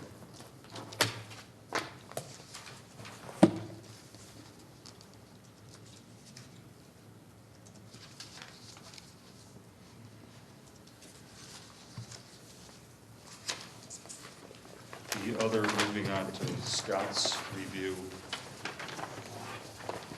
Didn't comment, I'm not quite sure why, with the street line. I mean, I know Scott is home and he's replying from home. I think it might be possible that he got confused by, because I did first to the property transfer map. Right. At first, I didn't understand why it was there, and after I wrote what I wrote, I went back and checked, and I looked, and I saw that that's what that was about. I would guess, given his issues outside of this, he probably missed that as well. Yeah, it didn't make sense. As I said, we are offering to pull that street line back. The other one, the survey does show the existing drainage easement at the end of Sheep Meadow. It almost seems like he missed the survey map. Yeah, I think he was doing this from the computer, Oh, okay. But plus his own notes. yeah, that item has been taken care of. The next item that he left, and this is up to the commission to decide, we did talk about it, about the fact that the driveways that access the units back into the main access road, and what I had said at the last hearing was that this is not, development like this is not particularly unusual, and if we were to do something with turnarounds or circular driveways, it would add enormously to the impervious area, which is something that we're trying to avoid. I think that would be a consideration in a much larger development where you would have 50 or 75 units. The sidewalks, that's still an item of consideration for the commission. The drainage and utilities, I think we have satisfied Scott. There's some overlap between the inland wetlands and the planning and zoning application. I think those are resolved. And in some areas here, Scott says these are not really critical items. We can clean these up. If there's some small housekeeping items, we can take care of those. Approval. The trash rack is another item that we just have to show them what our manufacturer detail is. Again, the number 3, that can be resolved in the ROA process. Sediment and erosion control, he also indicated, can be resolved in the ROA process. So I think that the application is in pretty good shape. I'll be glad to answer any questions that the commission members Okay. Ron, you're up. No questions for me. The garage doors are so visible on this project. I thought the addition of carriage-style garage doors would improve the overall look of the complex and probably increase the marketability. Would that be something you're willing to add as an upgrade in there? I have to refer to carriage style garage doors rather than one is. By carriage style, you mean one that would have the false hinges on it? Yeah, the wood grain, possibly some windows. If you drive in the complex, it looks like you're seeing a tremendous amount of garage doors.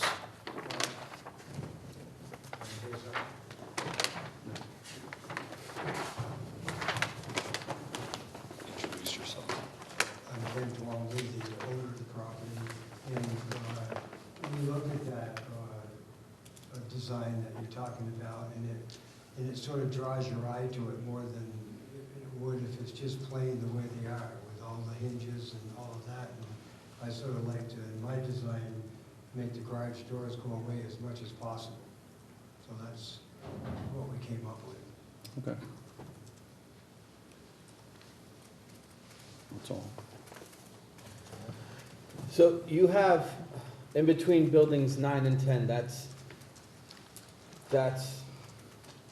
a sidewalk going out to Cutler's Farm? Yes. Right, what about if you're in buildings 1, 2, or 3?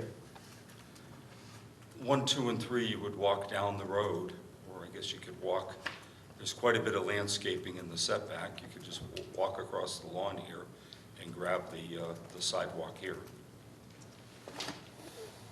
So if you're living in this complex, in order to get to the sidewalk to Cutler's Farm Road to Senior Center or Wolf Park, that's the only access you have? That Right. way? Right, we thought coming off of the cul-de-sac, that would, I mean, the other alternative, you're in 1, 2, and 3, you can come out and walk along Cutler's Farm Road. Right, but what if you're in, can you scroll down on the map, please? Or up on the map, I'm sorry. So 13, 14, 15, 16? Right, you're gonna come out to the cul-de-sac and walk up to that point there and grab the sidewalk. Okay, so 24, 25 are all gonna be coming out onto, Or go up to the cul-de-sac. or go up to the cul-de-sac? I don't know, I just find it.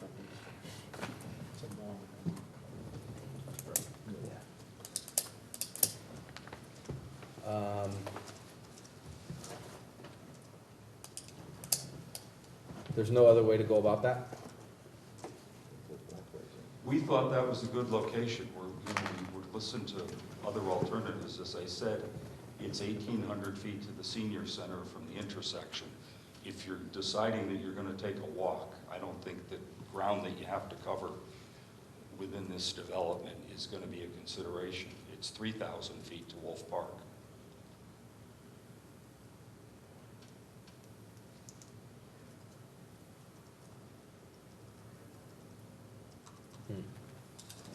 Okay.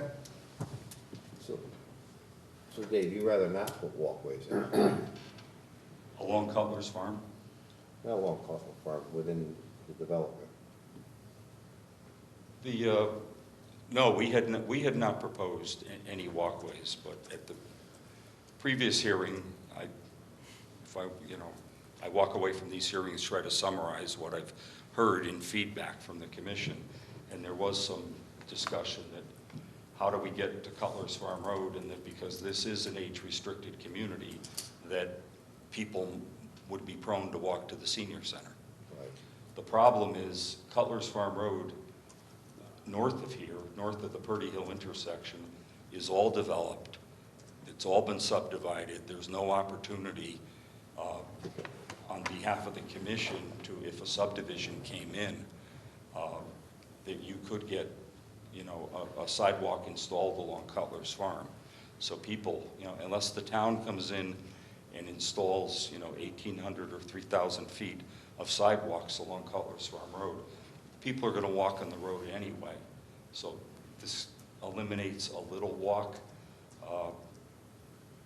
But now that I think about it, people for 1, 2, and 3 aren't going to walk through the development.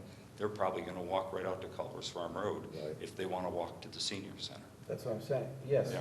Right, but we could also have a walkway from 1, 2, and 3 come out and connect to that walkway to get them up to the top, to the corner of Purdy and Cutler's. Well, as Will just you're doing it- as you're Will doing just it- pointed out, we can't put them in the, this is a landscape buffer, this is heavily landscaped. As I said, I think if you got in your mind that you're gonna walk to Wolf Park, it's 3,000 feet. A couple of hundred extra feet, whether it's on Cutler's Farm or walking along the roadway within the development, doesn't make a difference. What Bruno's suggesting is a sidewalk that would be in the street right away, because that's really where it belongs, and you can connect to that sidewalk. That's allowed. We could, and as I said, I don't, I think that's gonna be detrimental to the rural look of Cutler's Farm Road if we put a sidewalk in Cutler's Farm Road from the entry, from here, up to here. How about putting in a walking path? I don't think we have that choice. I think if we put a sidewalk in the right-of-way, it has to conform to the town's requirements, and that's concrete.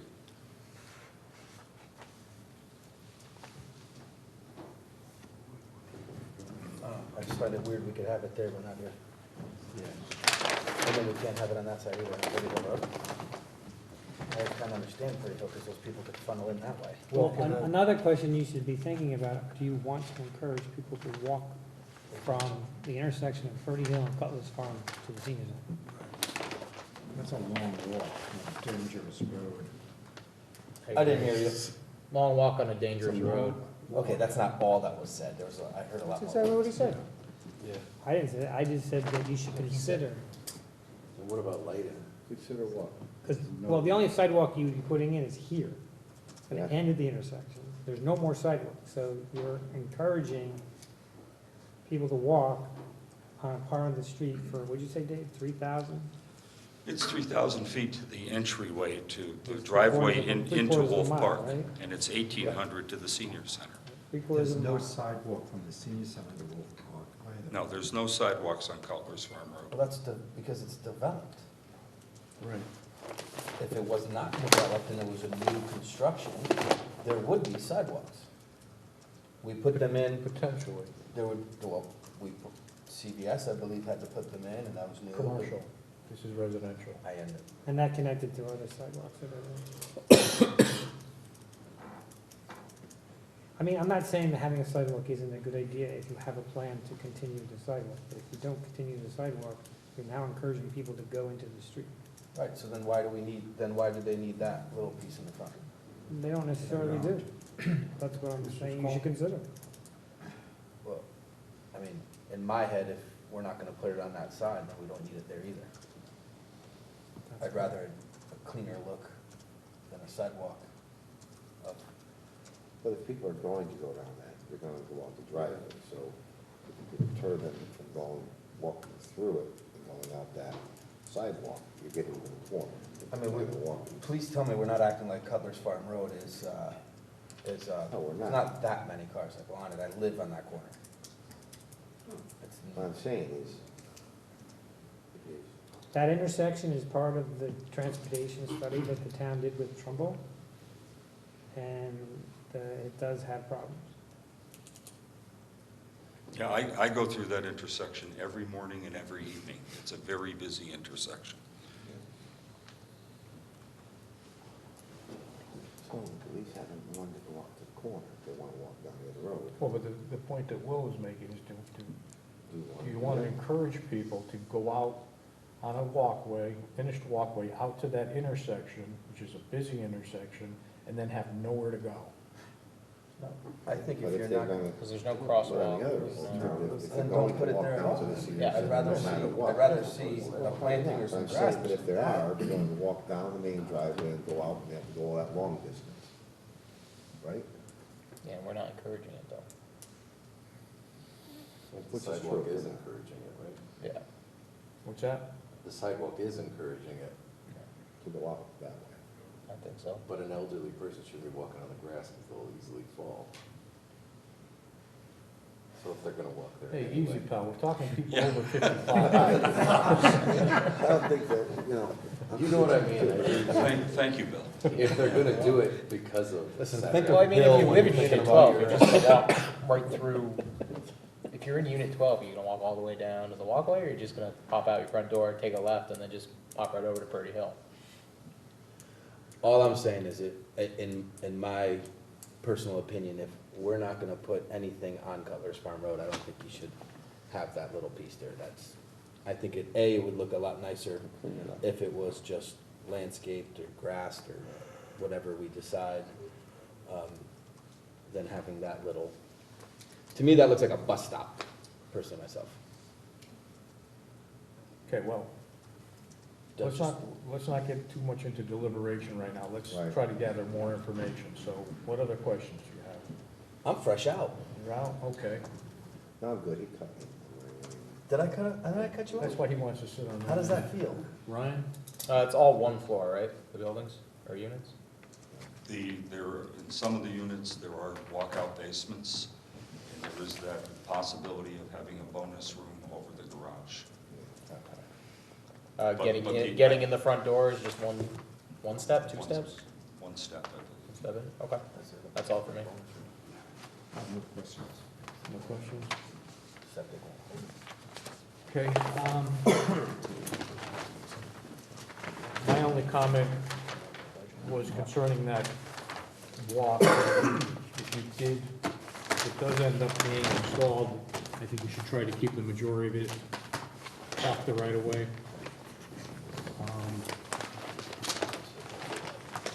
Anyone else have anything? Staff have any questions or comments? I know I'm sorry, back to me. I know we discussed that bonus room and our fear, because ZBA, what did ZBA say, they were, the fear of, ZBA? No, the architectural review board. ARB did I got refer my to it letters as mixed a up. additional bedroom in their review, but the applicant informed us at the last hearing that that is not the intent to be another bedroom. That bonus room is not gonna be closed off, right? It'll be open? No, It's going to be open, and I think there's a couple, the commission put that into their approval as a condition that shall not be a bedroom. We could even put it into the public offering statement. It's clearly, under the health code, unless there's a bathroom there, or there's a bathroom right next, right down the hall, then it's not a bedroom. And because of the way this septic system is designed, if somebody wanted to add a bedroom, they'd have to go to DEP to get an increase in the septic capacity. And that's just not going to happen. Or they'd have to come back to the commission to modify the special exception permit, and the commission would hear from the health department that this can't happen. Well, what I'm saying is when you design it, are you gonna leave that open? It's left as an option to the buyer, that if they do want to have that room finished off, they can have it finished off. No, but is it gonna be open? Is it gonna be three sides, or is it gonna be like another room? if someone doesn't choose the option, Right. and is there a staircase that goes to it? Is there a floor? Is there walls? Is there just open rafters and insulation? That I don't know. Yeah, there's a staircase that goes to it. But what So- is the rest? Is it just It would insulation just and be rafters? finished with insulation. All right. That answer your question? It's framed. Well, pretty much, I mean, if it has a door closed, they can use it as a bedroom. I'm Well, saying if it's the open, fact like- of the matter is, if someone puts a bed and an armoire in there, it's a bedroom, Right, which is true. regardless of whether there's a toilet there or a closet or anything else. But the question was asked and answered at the previous hearing that the septic system is designed with additional capacity over and above what is required for the two-bedroom units. So there is some additional capacity there for potential illegal bedrooms. Right. Well, but technically, nobody under a certain age can live there, correct? For more than 3 An months. X I amount of think. time, so. Right, but someone that has a 26-year-old child who's unemployed and living with them can live there forever. Gotta get that person a job. It's only limited to people under 18. All right. Any other questions from anybody right now? Won't be your last chance. I didn't plan on it. All right, I think we should open it up to the floor and see what people have to say. Is there anyone here who would like to speak in favor of this application? Is there anyone here who would like to speak in opposition?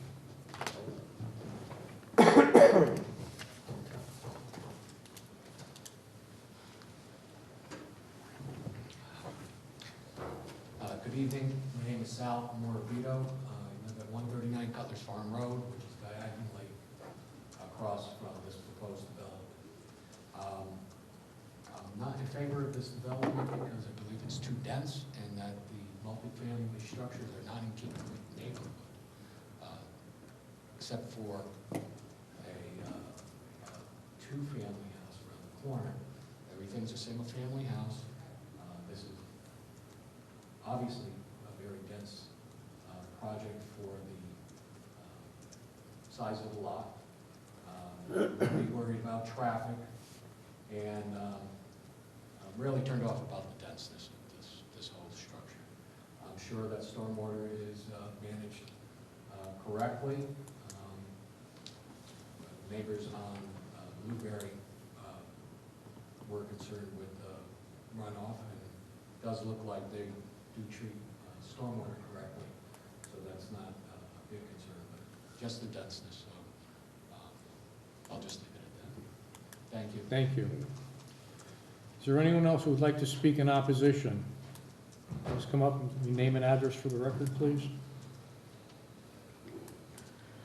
Debbie Malawicki, 299 Purdy Hill Road, and may I switch this map a little bit, please? Sure.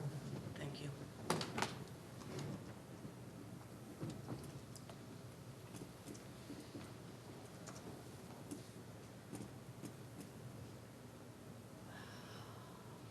My mom's house, my house, my inheritance.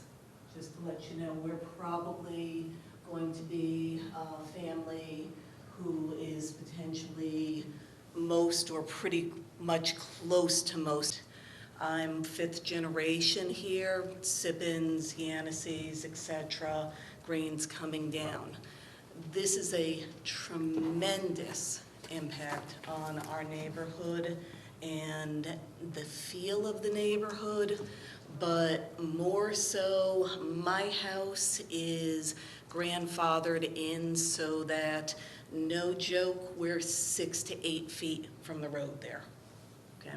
So when you guys are talking about this walkway and everything, right now, you're talking about putting people, if they're on the other side, 6 feet from my 8-year-old son's bedroom.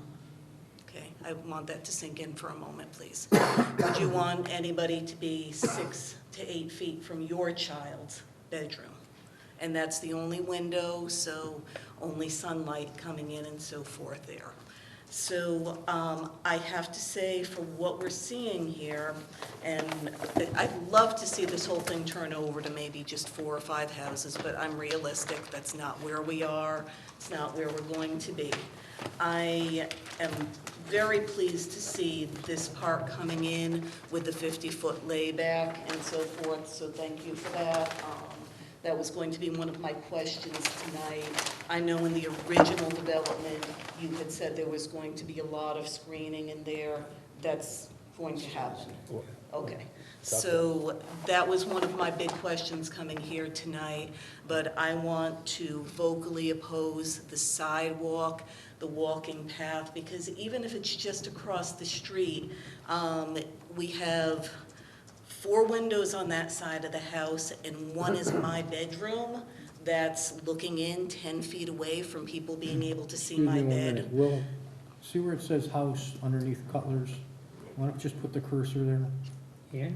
That's your house right there, I believe. Yep. Okay. Okay? And again, it's grandfathered in, that was built by this Sippin family back in 1912. So that's why it's outside of the zoning regulations and so forth. But I'm very concerned about privacy for my young child and myself within the house. I'm very concerned when we're talking about the number of people walking by on the street and who's just out of curiosity peering in, because, I mean, it's our bedrooms. And it is street level, everything is one floor here. So my contention from the beginning, because, are you switching where the... Excuse me, don't address the applicant. If you have a question, tell us Okay. and we'll ask them. I wanted to clarify, where is the road right now? Where's the road? Is the road That's where... right. See these lines, these straight lines? No, I'm sorry, the entrance to the All the way down complex. there. Right here. Okay, and is that the same place that the entrance is where the trucks are currently coming No, they and come going? here and here. Okay, so that was one of the questions I had as well, because that's, again, very close to my property there, so I'm glad to see that's been shifted a little bit. So my main concerns at this point are making sure that those bonus rooms have no way to turn into bedrooms, because right there, you can easily jump up to 100 people, which is larger than what that entire neighborhood consists of right now. We are 2 to 4 family houses on average going around, and we'd like to keep it quiet. We would like to keep our level of privacy in a comfortable residential community. My other question, and I don't know if the zoning commission is the right people to ask or not, but I am very concerned about, over the course of this construction project, if it's approved, that we don't have big rigs and trucks and delivering everything sitting right across the street from our house from hours on end, and that construction is limited to reasonable hours. Because I own a company, I work nights, and I need to get a reasonable amount of sleep. And I know we've had issues over the years with it as a nursery that took a long time to resolve, where 6 o'clock in the morning, 5:30 in the morning, we had big trucks sitting out there for an hour plus with their engines running, and it's waking up me and it's waking up my kid. So we just want to know that there's some consideration being factored in for the fact that this is a residential neighborhood, because, again, I'm a realist. This is not going to be 2-3 months where everybody's in and out. This is going to be long-term, probably multi-year construction to get through the process, and I can't go through multiple years losing a lot of sleep, and I think our other neighbors feel that way too. Thank you. Thank you. Okay. Anyone else who would like to speak in opposition to this application? Anyone with general questions or comments? All right, back to you, Mr. Bjorklund.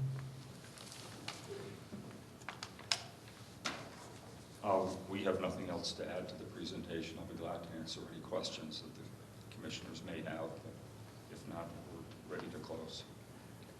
I thought you had more information that you were going to gather for the commission.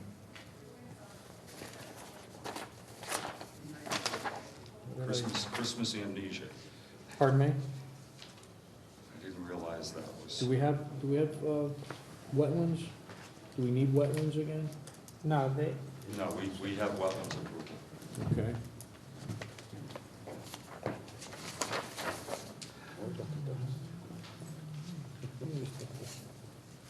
we have, well, we do have wetlands, but I'm not seeing it in the file.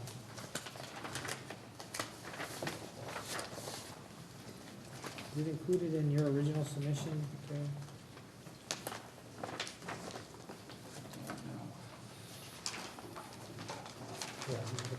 Yeah, in the original submission, their exhibit, their number 4 thing in there was the inland wetlands approval. From the original.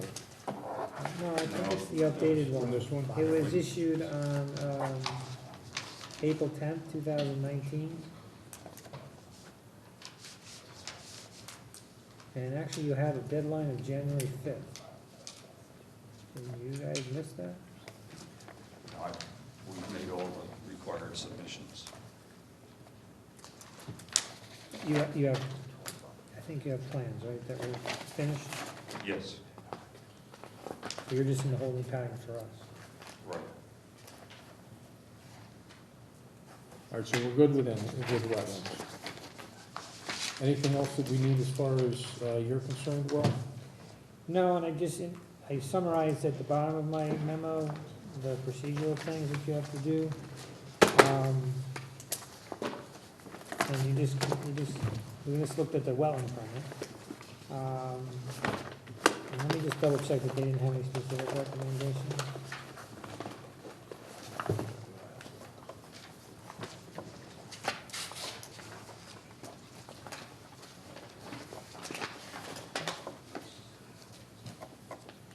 Yeah, they didn't have anything specific other than their approval. So you're considering the closure of the hearing, and then part of your determination will be the other three? As part of deliberation? Yes. All right, so the applicant is requesting we close the hearing. Does anyone request any additional information or have any last minute questions? Yes. Go ahead. What is gonna be the hours of your, development? From what times to what times, you know? 7 to 5.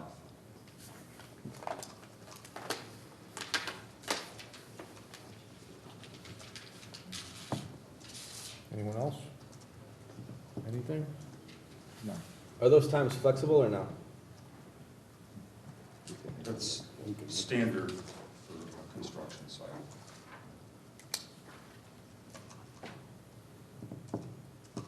All right. What do you, Close the hearing. close the hearing? Yeah, close it. Close. Close. Okay. Hearing is closed. Thank you very much. 9:10.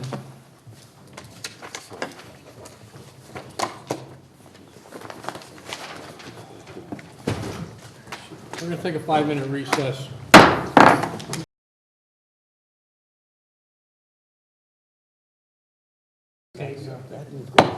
Okay, we're back. It's 9:18.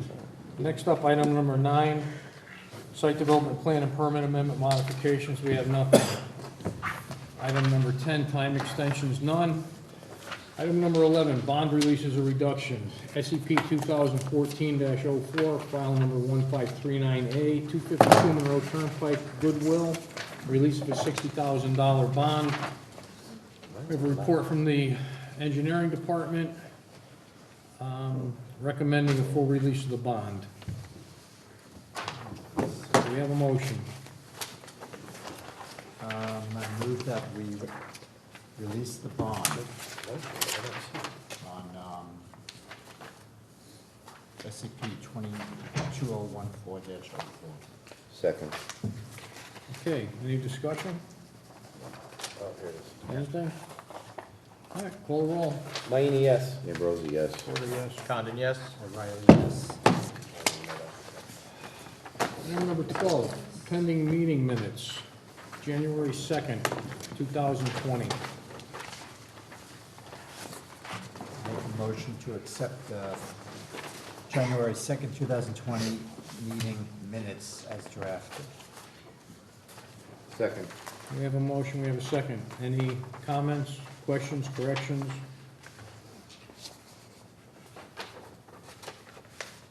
Anyone? I'm a no. Leon? No. Ryan? None. Michael? Good. Call the roll. Mayini, yes. Ambrosi, yes. Porter, yes. Condon, yes? O'Reilly, yes. Okay, pending application deliberations and determinations, SCP 2019-01, file number 1618A, 17 Enterprise Drive, I-2 District.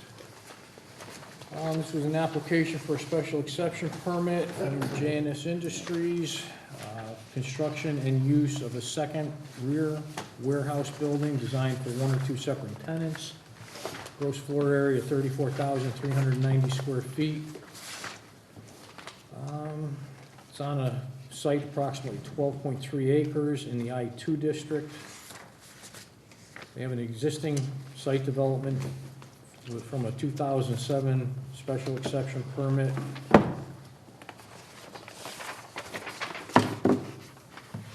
This is a phase 2 of the project. It's in part to specifically remedy standing zoning and inland wetlands violations, and also accounts for these violations to be completed regardless if the phase 2 building is constructed. Site's not within 500 feet of a town boundary. The rear section of the subject property is subject to a conservation easement held by the town of Monroe, for which no new construction is proposed within the conservation easement. Site includes regulated wetlands and associated 100-foot upland review area, and they have a Inland Wetlands Commission permit approved on November 13, 2019. Site's accessed via Enterprise Drive, an existing driveway, and there's no change to that. Existing building is served by a public water connection, an on-site individual subsurface septic disposal system. We had a public hearing on October 14th, reconvened and adjourned on December 5th, 2019, reconvened and closed on January 2nd, 2020. Proposed warehouse use and associated site improvements require review and approval of the commission. The proposed warehouse use is a permitted use in the zone. The proposed action is consistent with the plan of conservation and development in that it proposes permitted development activities and uses. The location, nature, height, and design of the proposed building is consistent with the existing facility.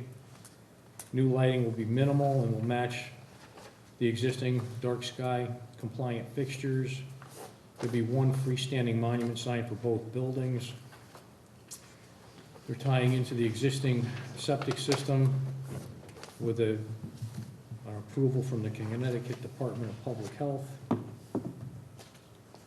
proposed use involves development of private property, changes to which are not anticipated to generate significant new demands for police, fire, and emergency services.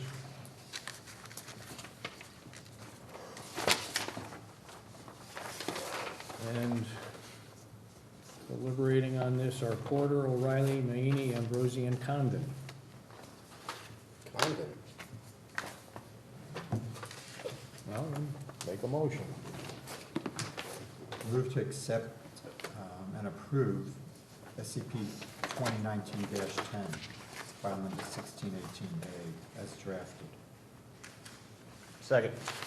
Okay, we have a motion, we have a second. Any discussion? I would like to saw landscaping on in front of it.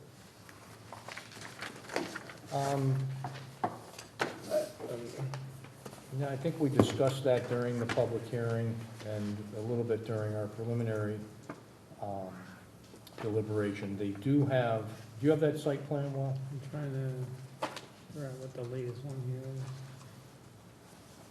Is it this? Yeah.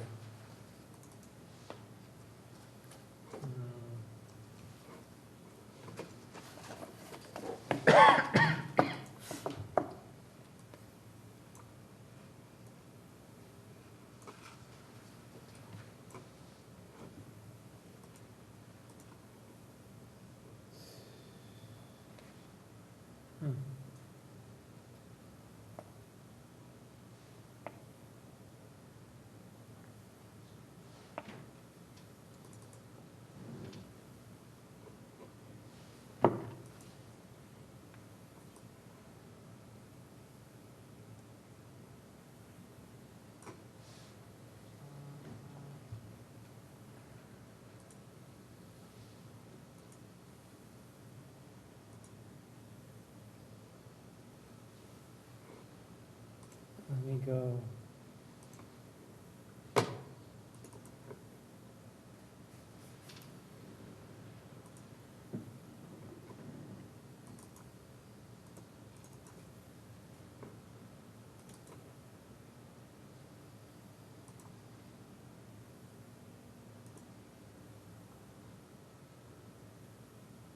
things, so, the plans.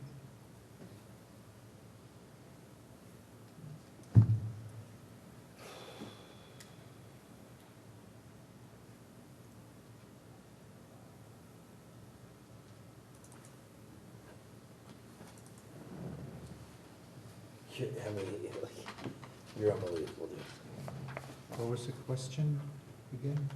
He wants landscaping in building. front of the warehouse that has a warehouse in front of it. Why don't you tell us how you feel about that? There's a warehouse in front of it. I don't I'm know. not sure why the plans aren't showing up. Well, open up any site plan and we can, Well, that's what I was trying to do. Maybe we can have him pick up the first warehouse and move it out. oh, don't be fresh. Sorry. This had, it should be in this one. But I didn't see any site plans in there. Oh, here. There's one. There's landscaping right there. Which one? This one? Yeah.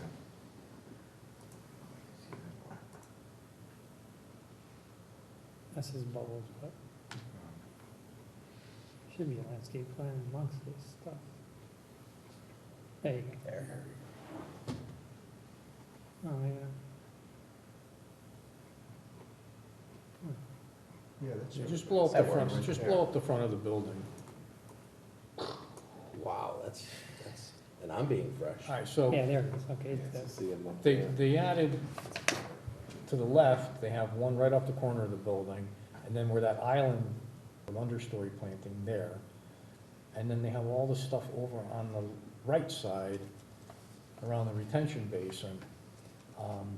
You know, the fact that this building is, like I know, it's behind. Bruno said, is behind the other building. Get out.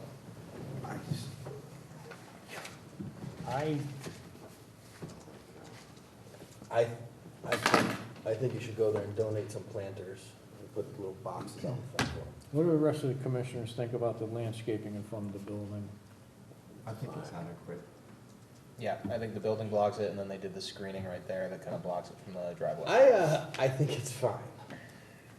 Well, Leon, I tend to agree with them that, in view of the fact that it's really behind the other building, I think it's adequate. If you do look down from the street on the side of the building, you're gonna see that island right there. So I'm inclined to think that, it's sufficient. Okay. What else? Everything. Nothing? Good. Any other issues? No, sir. Then no one has anything else. I'm gonna Oh, call wait, it- actually, sorry, they moved the parking spots over, didn't we talk Yeah. about that? Okay, all right, yeah. Yeah, that was, The that handicap was, spots moved. yeah. So we added that. All right, that's it. All But they right. moved those spots to over here, right? Yes. Right. All right, well, no one else says anything else, we'll call the roll. Mayini, yes. Ambrosi, no. Porter, yes. Condon, yes? O'Reilly, yes. Thank you.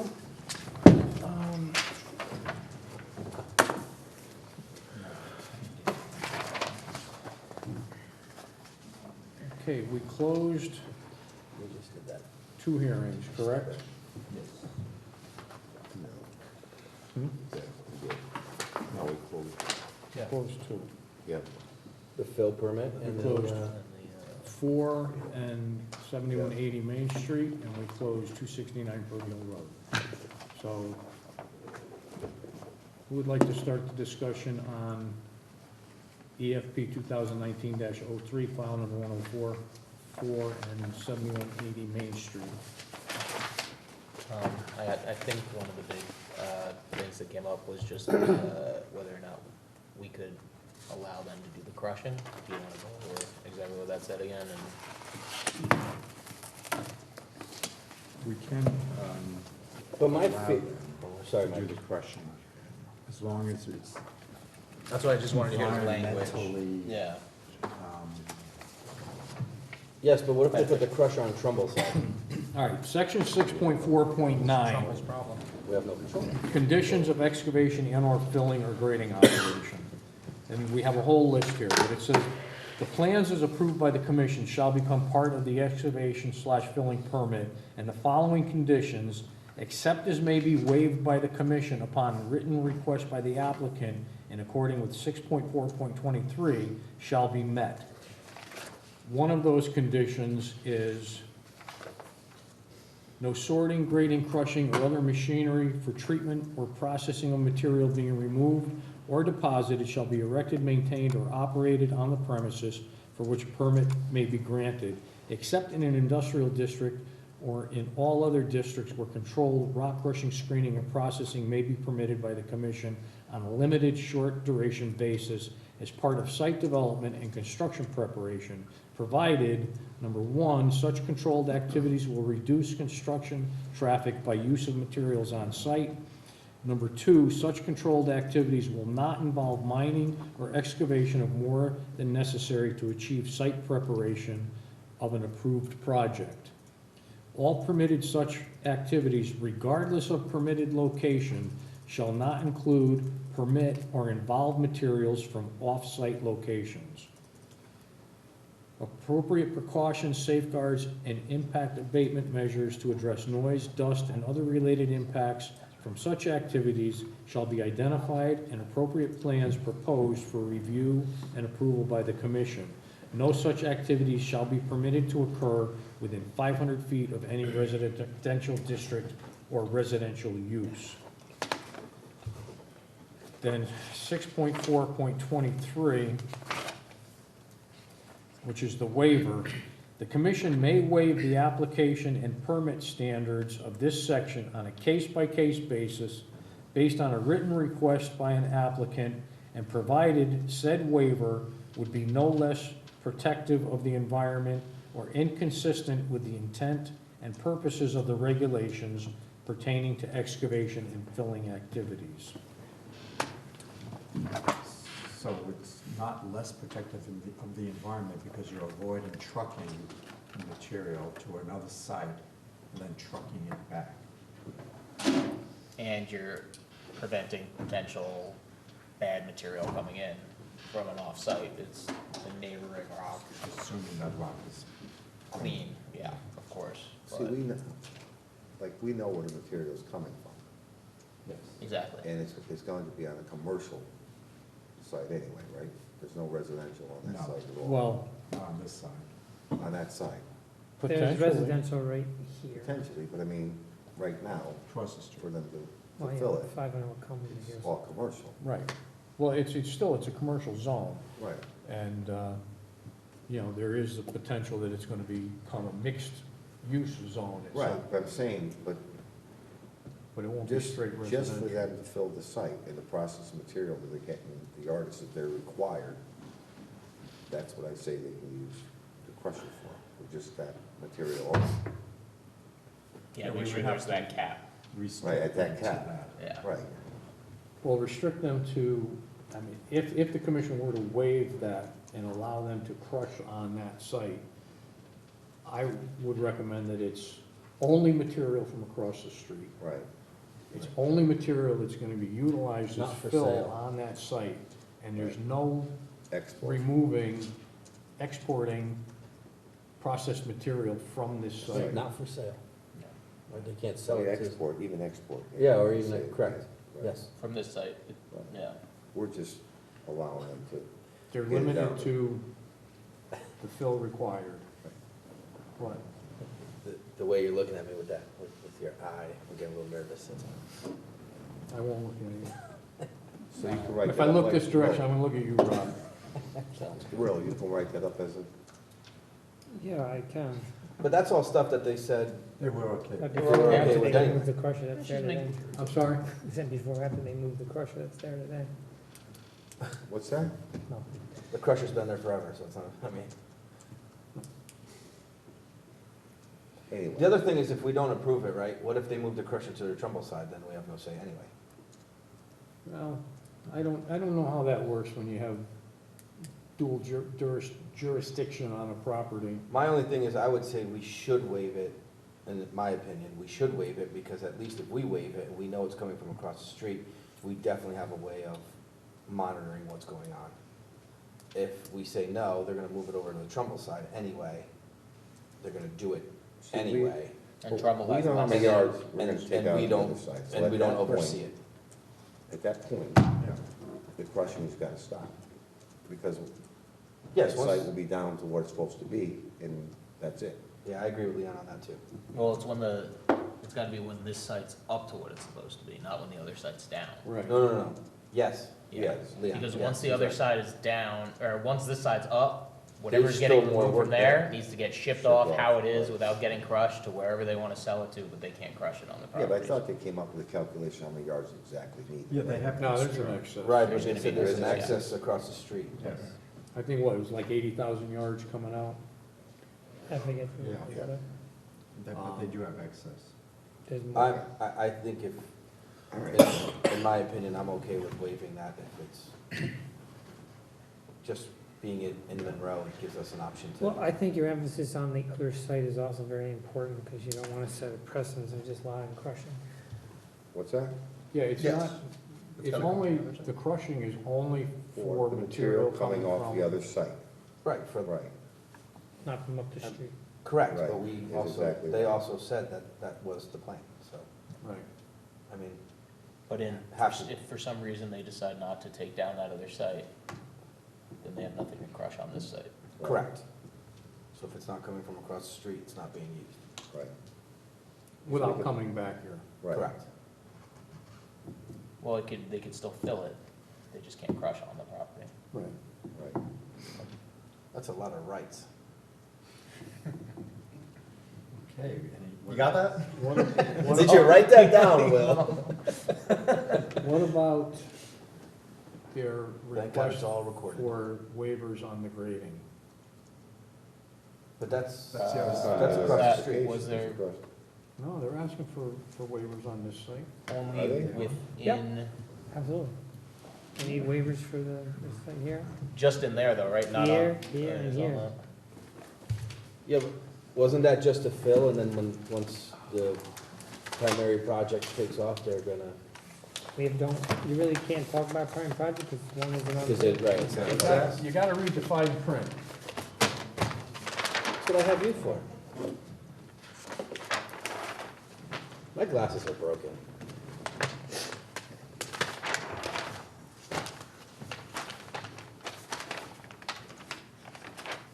See over here where it says Monroe zoning waivers required?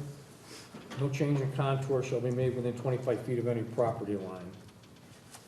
Now, it doesn't indicate, I thought they were saying it was their own internal property line, because it was two Right. properties, That's what I thought it was. not too. a non, Well, it's right, but here, it's still, but if it's, here.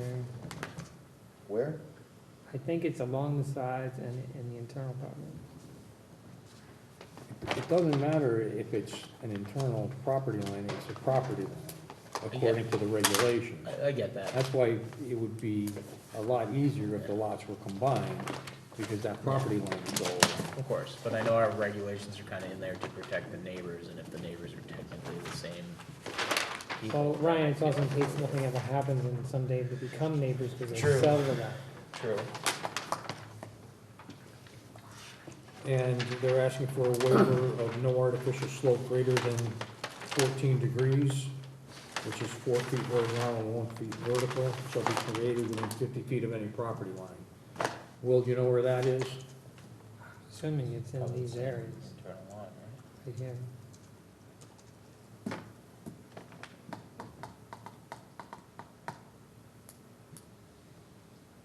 Do they have to specify? I mean, it's where masked that by is? this area. This is all, the grade all turns and goes down. So that's I think that's a mat or something that's put in. They don't call out what the slopes are here. See, it's all here. There and on the opposite side. Well, the outside's in Trumbull, but, so it's really here and here. Internal and then the northern side.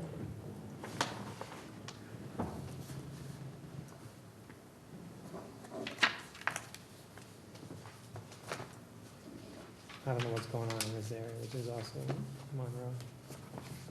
We're also asking for a waiver on no artificial slope greater than 14 degrees to the horizontal shall be created within 50 feet of any street line. But, That's because they're bringing the grade up, I don't know. Because what? Because they're bringing the grade up, probably. not within 50 feet of the street line. No? I don't see any What's the significant. map? Where are the map?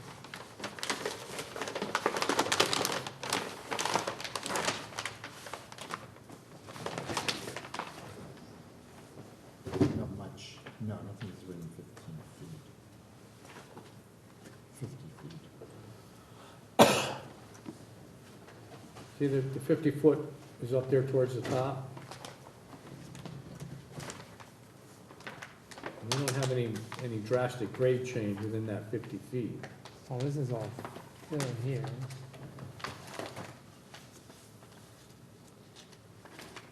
This is all fill. Yeah, but that's Trumbull. Well, yeah, I mean, there's a little bit here, but. Trumbull.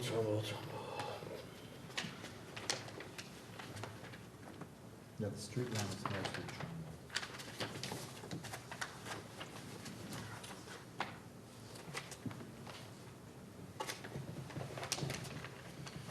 And then they're asking for a waiver of all permitted such activities regardless of permitted location shall not include, permit, or involve materials from off-site locations. So that's where we're allowing them to bring material from across the street. Now, if we waive that regulation, can we put a stipulation on it? Yeah, because we can't just waive it without a stipulation, because they could bring something from whoever. Well, yeah, we're going to do that. I understand, but my question is, can we legally waive a requirement and then place a stipulation? You're only waiving it to the extent that you're waiving it, so the stipulation is the extent that you're waiving. All right. It's not absolute waiver, it could be a waiver based on conditions, Right, in order to keep it right. in the confines of your authority.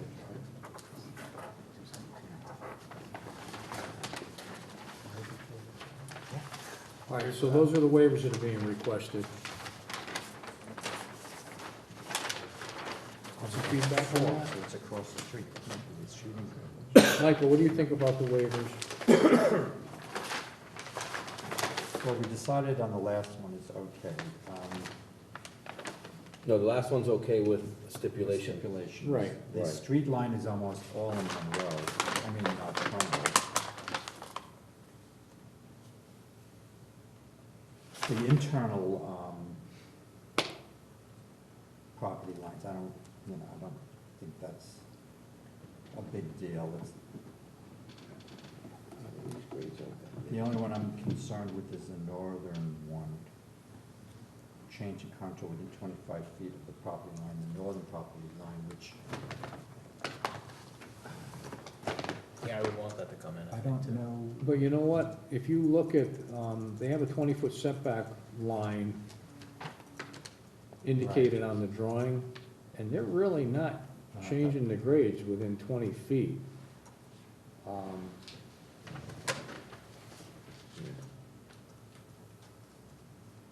So any grade change within the 25 feet is gonna be minimal based on this I see. grading plan. Right. Again, I think that might be more towards the internal property line between their two lots.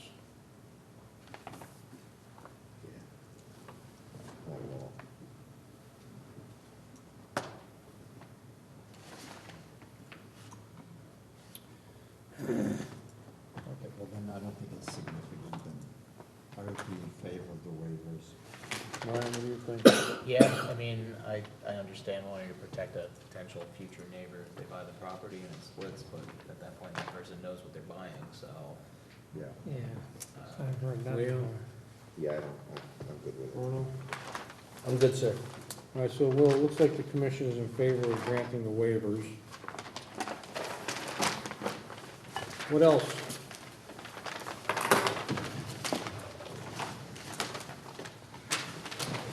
Anybody? No, I don't have No, I'm good. So the big issues on this are the crushing and the source of the imported fill.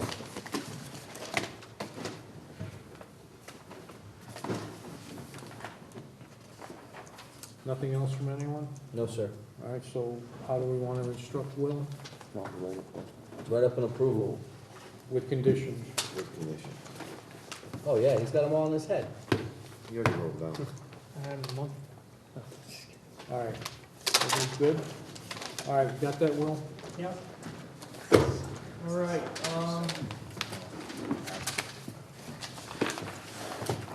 moving along.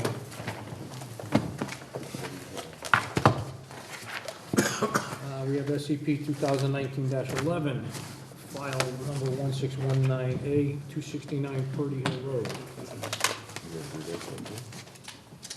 Yeah. Yeah, we are. It's early. What, you want to push it off until the next meeting? No, let's do it. Make the next meeting Yeah, let's longer. get it over with. This will make it'll be shorter. The next While it's meeting. fresh in your mind, You're out of control, man. Wow, I think applicants want answers. you and Michael O'Reilly should switch seats. Okay. I think number one, Sit next to Ryan. the sidewalk, the proposed sidewalk He's probably a better player than I. That's probably right. from the cul-de-sac out to the intersection. I just assume that they don't do anything. Yeah, I'm with removing that. Eliminate the What was that? sidewalk They altogether? didn't really want to do it, and it doesn't make sense. I understand the want for full sidewalks and stuff, but again, if it's just on a corner, it's You know, not when gonna do there anything. was first some discussion about sidewalks, I personally was not in favor of putting sidewalks all along Cutler Farm Road, because I think it would ruin the atmosphere. I was thinking about potentially putting a sidewalk out to the intersection, but like was indicated during the public hearing, so we get a sidewalk out to that intersection. Then what? Then what? You know, half a mile down the road Watch the cars you drive know, by. without sidewalks? You're never gonna get them in there. No, not unless the town comes up with a tremendous amount of money that they don't know what to do with. We don't have that? Not anymore. Where did it go? What do you guys think about that sidewalk? I would eliminate it. I don't think I'm good either way. I think it's probably gonna be a waste too. All right, so, well, the general consensus of the commission is that we eliminate that sidewalk out to the intersection. Okay. And I assume that also means that no one wants sidewalks on Cutler's Farm Road. Yeah, I wasn't On for this that part in of the first Cutler's Farm place. Road. There was an issue about potential widening of Cutler's Farm Road. The applicant has agreed to increase the width of the right-of-way, signing over a portion of his property to the town so that the right-of-way for Cutler's Farm is the full 50 feet. Is that Fair because enough. it's Yes, sir.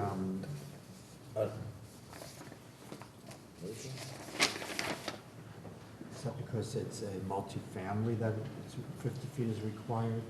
Well, Yeah, compliant right would be 50 feet wide, and when it's less than that, we usually get what we, you get like what you need half of on the other side when you have a property development. So like if it, on the other side, would it come from the other side if we need more than what they can give?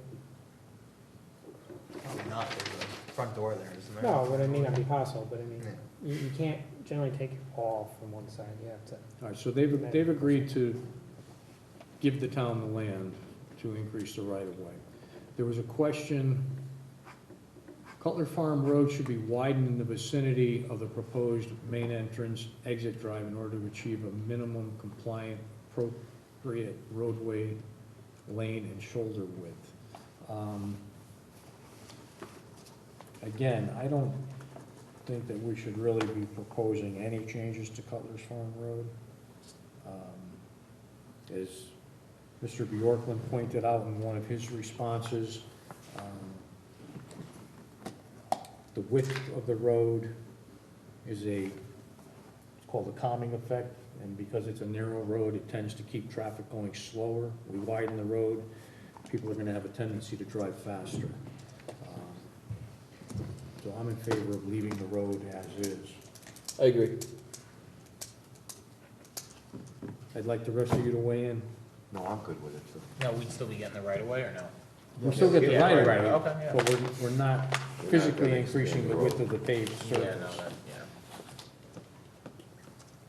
I think he really just wanted it at the area of the driveway, just so there could be like a turning lane there.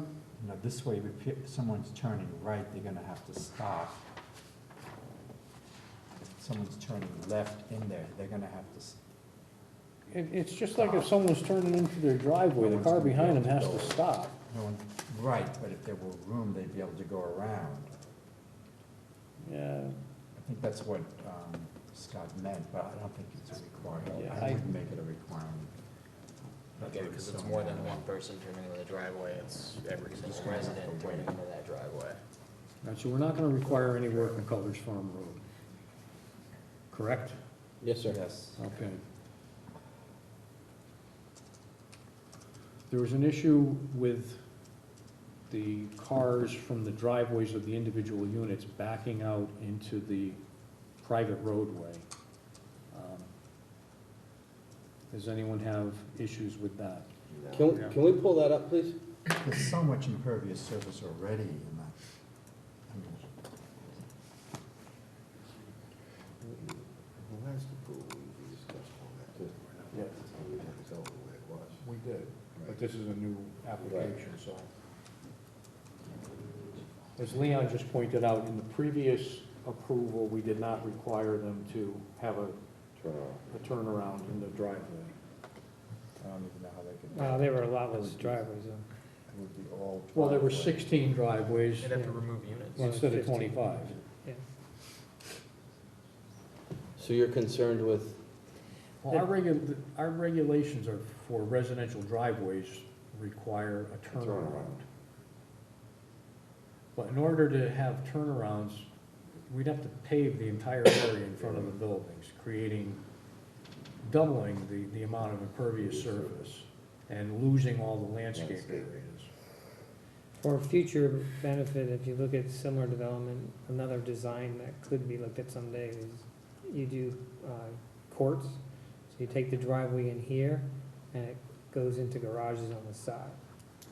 And you have a little parking court, and that way you can get turned around and you don't see the garage doors and all that kind of stuff, so. oh, I think they did that with Castle.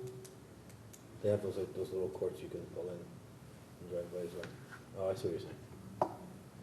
Which works on a 2-unit building, it doesn't work very well on a 3-unit building. You can't get into that middle one that way? We can't just drive through the end? Well, if they're up and down, you can someone do it. Underground parking. Hide the cars and everything. So, back to the issue at hand.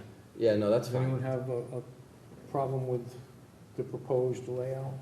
No, backing out is on a private road seems fine. Yeah, no traffic. I think their only real concern was at the entrance though, right? Because that's where you're gonna have traffic coming in. Yeah, that is the one place that's not the greatest. Yeah. But it's not that big of a development, you know?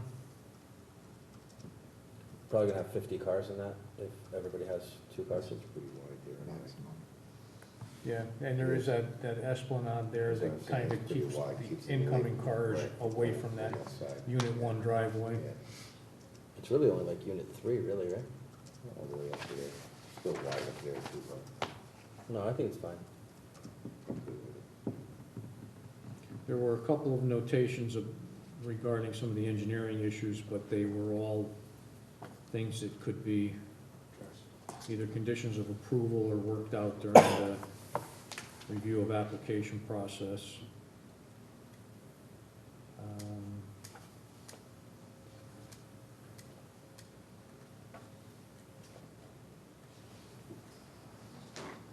Well, what was the issue with the setback requirements? Oh, these things, Yeah. they're not supposed to be in this landscape buffer. So Because it's an ARR zone? Yeah, because an AR zone that has a landscape buffer, across the street does not have one along the street because it's an RF zone. And in the landscape buffer, it's supposed to just be things like, you know, the main road in, if there was a sidewalk connection, you know, things like that, mailbox. But, this stuff is all supposed to be internal to that line. In the residential zone, since they don't have a landscape buffer, they just have the setback. In the setback, you can have a couple feet encroachment in for things that are not porches, not with overhangs, just, you know, steps. This does not get that exception. So they have to like reconfigure those They just gotta two work, decks and. yeah, or shift the do that building, you know, walk? they could shift this building, you know. Well, according to Dave, he said it was He could do it. allowed. No, No, he thought- said, he thought it was and he couldn't. There is an exception in the residential, single-family districts for some of these features that are not with roofs and things, to go a few feet into the setback. But in addition to the setback, if this property has a landscape buffer requirement, which is a separate standard, and it does not allow the encroachments in the landscape buffer. So that section that accepts it, for setbacks does not apply because there's a landscape buffer that supersedes it. Yeah, but he can move it. So on unit number one, is that entry One. sidewalk allowed in the buffer? No, this is, they have to adjust this to get this all in this line. You know, again, if they move the building, Well, then how are they gonna put that other sidewalk in the buffer? no, this one would have been permitted because that's allowed, because it's going out to the street for purposes of a large, it's not an individual unit, it's the same as the street here. So if they just move the building X feet down the other way. Or That's what he's gonna have bring to the do. sidewalk into, they reconfigure the porch and Sidewalk. put the sidewalk into the side of it instead of the front of Yeah, it. I mean, in theory, they There's could a ways also, around it. They can figure that out. They can figure they it can out. twist the building too, I mean, Yeah, which might be good for this unit, because right, that drive is a little short. right. Yeah, they could slide the building down. What are you talking, 3, 4 feet? Yeah. Yeah, So it's not, no, it's not, they'll be able to fix it. He'll be able to that's do an it. easy fix. They'll have to tweak the building a little bit. They can work with staff on that? Well, you're gonna, would make that a condition, and they'll make it on the plan. Right. It'll be reflected in the final plans. Right. And they would have to do that with 9 and, 10. Well, Yeah. 10, 9 and right. 10, right? Yeah, 12's okay, right? yeah, I think so, they're right on the corner, yeah. What other issues were there? There was discussion about the rooms, the basement finishing and the bonus room, if there was any stipulations to put on that, Well, I mean, or I think if it's gonna. we can put any stipulation we want. The fact of the matter is, it's gonna be I gotta whatever find the out. individual Well, when they go to. property owner decides to do. So, Well, we can't require it to be open? I had asked that Half question wall? at the last session, and I think there was an issue with the way it was designed, that it couldn't be open, yeah, it's, because of the grade change. and again, it doesn't mean that They can't put a. Yeah, it doesn't mean you can't put after the, CO is issued, they can No, put I a know wall, that. you know, it's, they could throw a bed in there anytime they we want. have no real control over it. We can put it in the approval, but the fact of the matter is, it's gonna be what it's gonna be. I would put it in approval, but I also would make them put it in the HOA papers, so that anyone buying it, it's there, plus it puts some onus on the HOA. Right. Now, if they all decide to do it, Yeah, it's a good idea. and the only other,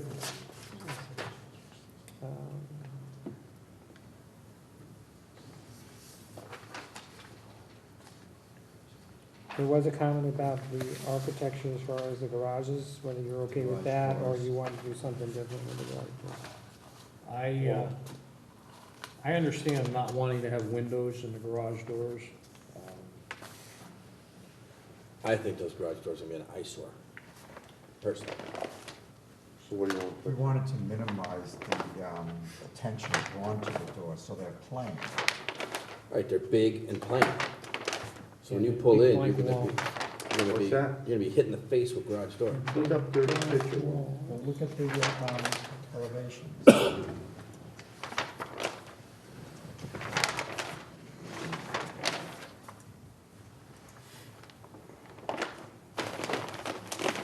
Do we have a picture of the? Yeah, Fine, it's not- fine. Or, They're garages, you know? Yeah, I don't think we should require. Every house has one, or most houses have one. Yeah, they're ugly. Oh, I understand that. A202. Oh, there it is.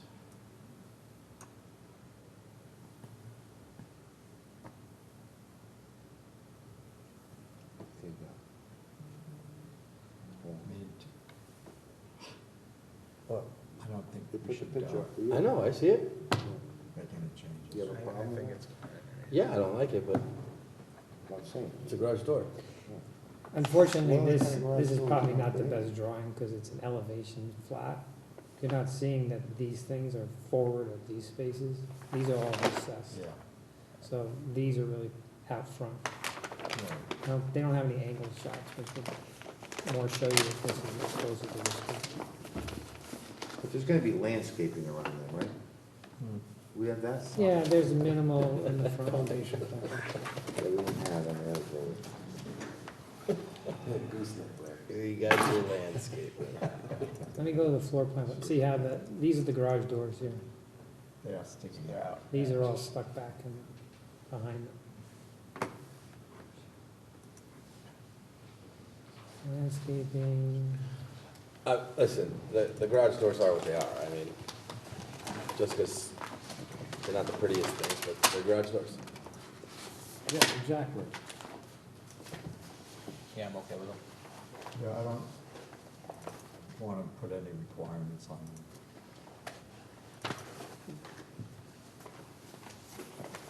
so that's the landscape. It's all behind the garage doors. Where's the- Garage doors is Oh, here. It is the first thing you run into when you go into the property. Yeah, but it is what it is. It's I just said that, a right? garage. Get you home quicker when you're driving. There's a tree, there are trees out, Look, look at your landscaping. oh, there you go. There you Those go. ARs are trees. Yeah. This is the tree, this is the tree. There's some plantings in here and here. Trees, a little bit of grass. Is that a cul-de-sac or that's our circle? Hmm? It's not really a cul-de-sac, right? It's a circle. Circle? Correct, it's, It's a roundabout. We're gonna put a statue of Yeah, Will in this hopefully, if you don't make them do anything more, hopefully the HOA will change this, because this is pretty weak. it'd be a nice grass area. Kids can go out.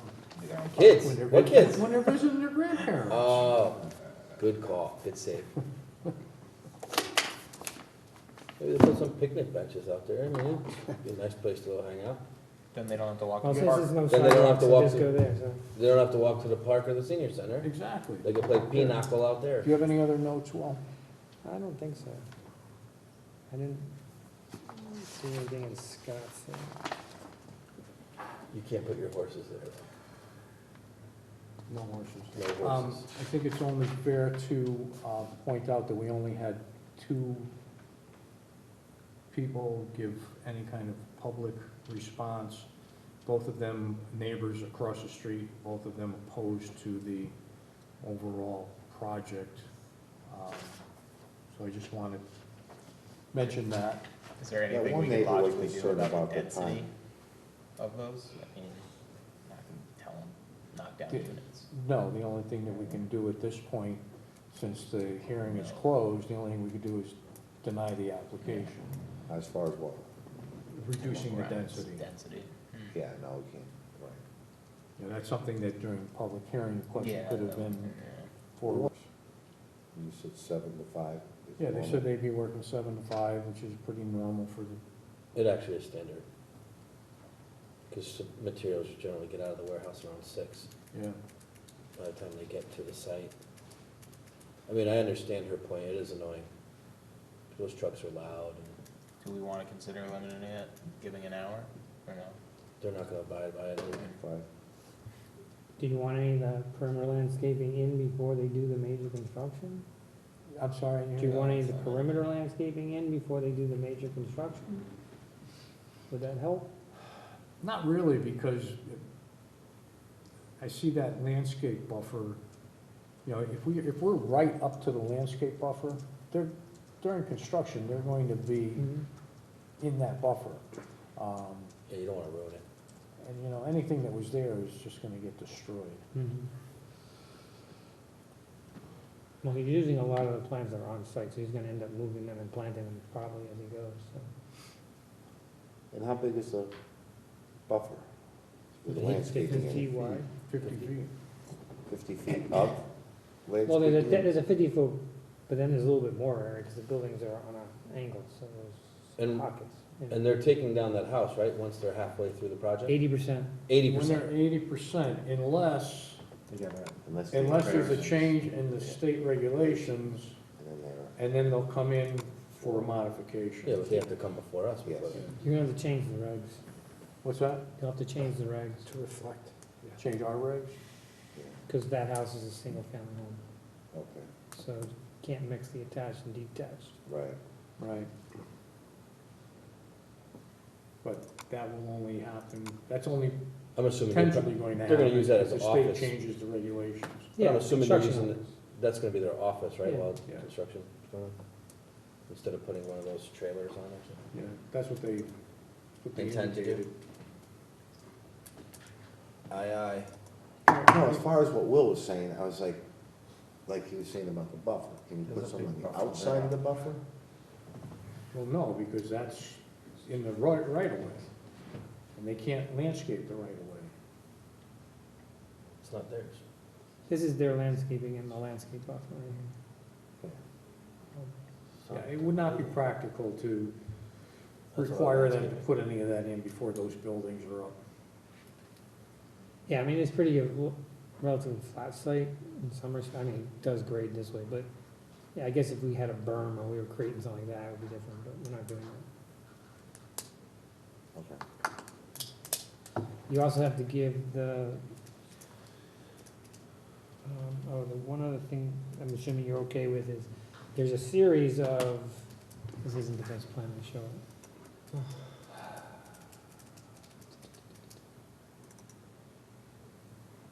There's a series of waivers that you have to grant. So all these septic systems, there's a 100-foot line right here.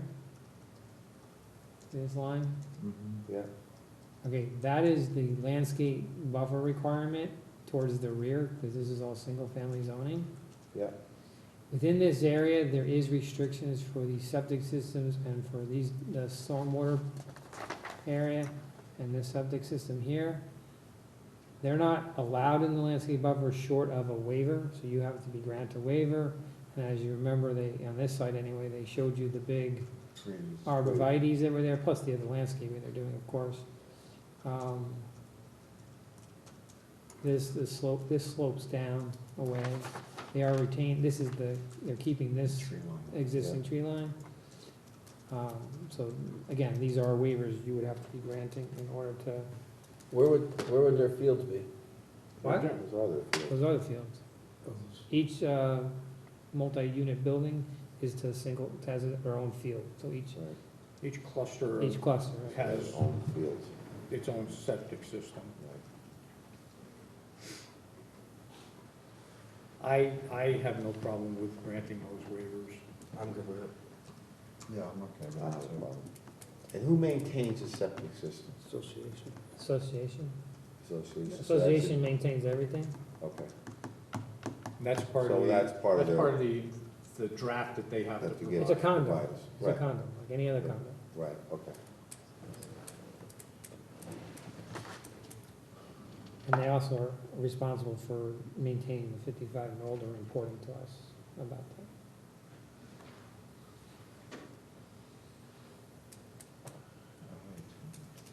All right, anything else? That's it. Do they have any hydrants on that road that they're putting in, or no? They're putting hydrants somewhere in, I think 2 hydrants in the development, if I recall correctly, one over here and one over here, I believe. Okay. That's my recollection. And they did, there was On their original plan, they had green lamp posts with black fixtures. They changed everything to black. Yeah. They're all dark sky compliant fixtures.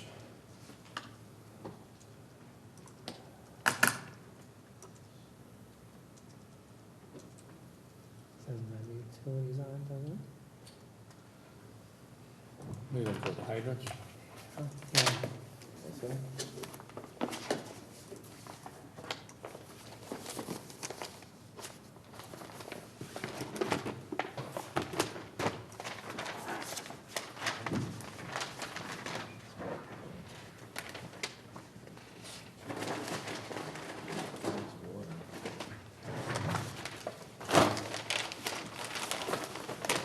It's on S-3.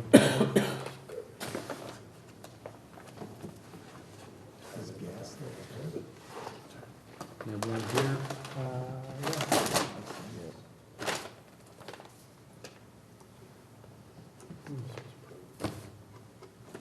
One there. You saw two? Yeah. So they got two hydrants that I Okay. see. Yeah, that's what I recall. Here it is, fire hydrant.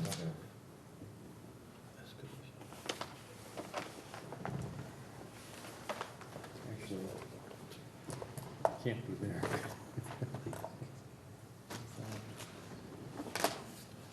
In the middle of the street. It's probably in the Yeah. island. Oh, there's one here, right? Yeah, the other one they have marked in the middle of the survey. The other one is up in the circle, Right in the in the street. roadway. Down. Right there. So I'm sure that's gonna be in the island. Water access, hydrant. Okay.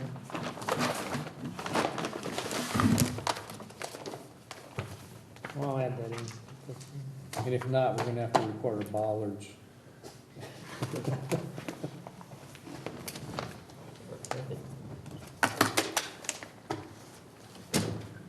Okay. Is everyone good with that? Yes, sir. How do we want to instruct staff? Write up a letter of approval. Approval? All right, Will, we would like an approval draft on that, please? Yep.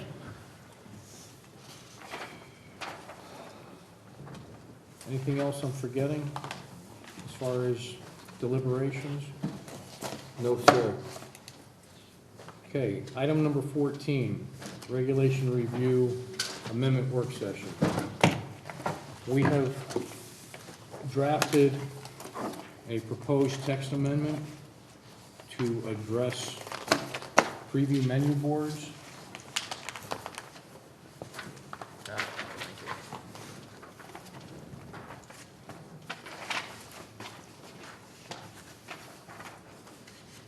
This is in response to an application we received from Panera Bread. Our regulations do not allow or account for preview boards, so we've prepared this text amendment draft. It's gone through the regulation subcommittee. We now would like the full commission to review it and weigh in on it. If everyone is in agreement with what we have proposed, we'll put it forward. Well, do you want to just run through it quickly? Okay, so we have three amendments. One is to first amend the definitions. One, amend the definition for the existing definition of menu board sign. And then to add a definition for a new sign called a preview menu board sign. Basically, these are freestanding signs.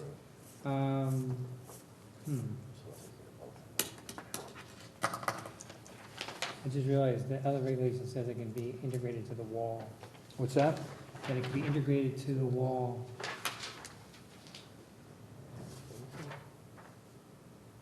Well, just after, put freestanding or wall Yeah, mounted. yeah, okay, so, that's no big deal.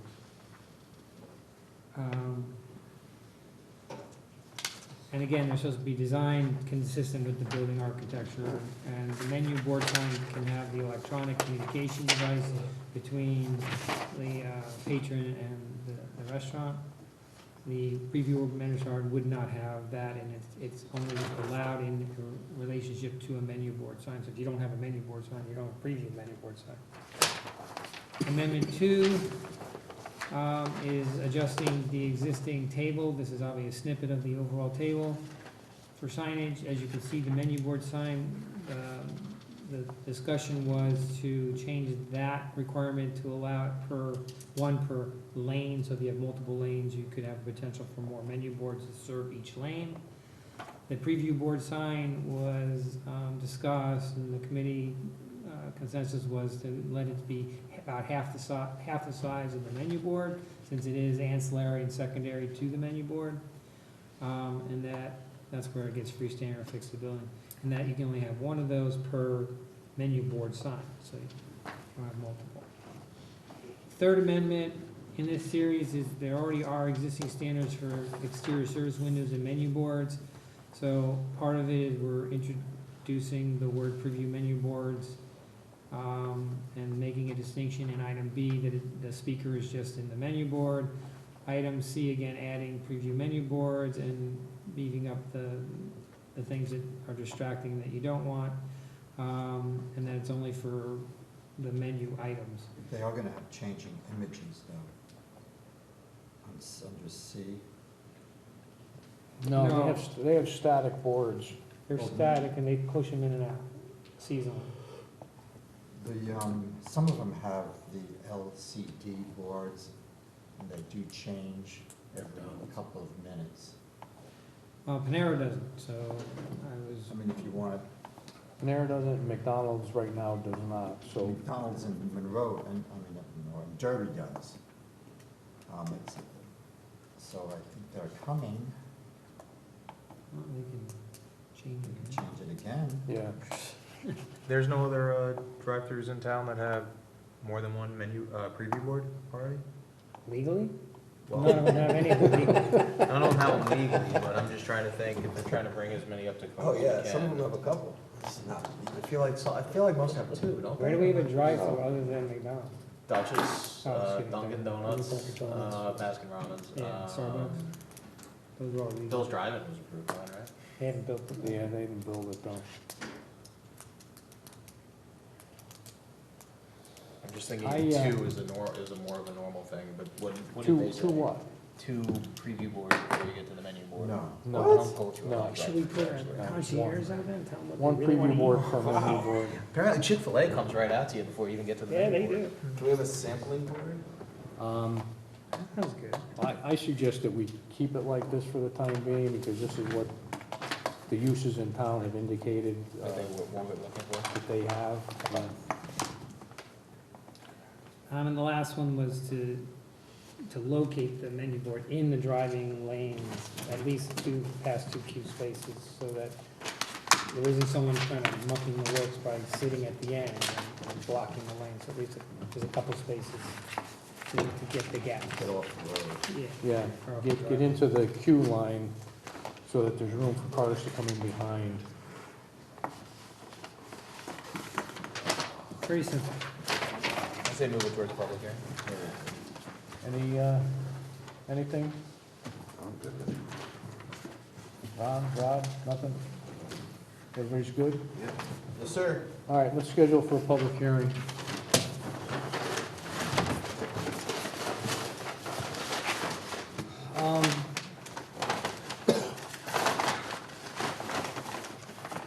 We'll talk in the next few days or early next week about scheduling, because now we have 3 weeks before our next commission meeting. So I want- Did we move? Yeah, so I want to fit in at least one regulation subcommittee meeting in that period. We'll, Yeah, we have the shopping, bar thing. yeah, We also have the 13th, you have dates for the, I don't know if you all gotta go to that, the POCD workshops, but you don't necessarily all have to go to that. yeah, I want everybody there. Do we Yeah. have dates? I know we have to figure out Yeah, dates we for need that. dates, yeah. Well, so Yeah, I'm gonna get the I've been report on talking to Rick about getting some dates set up for Yeah, that. I'm gonna give a report when you get to that. Okay.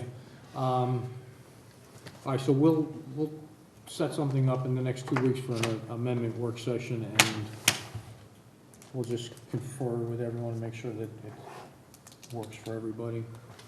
I'm not your call. Chairman reports, I have nothing other than that. Any commissioners have anything to report? No, sir. Was there email about a class or something coming up? Oh, yeah. there was some. Yeah, land use boards, yep. Yeah, when was that? Everyone get that email? Yes.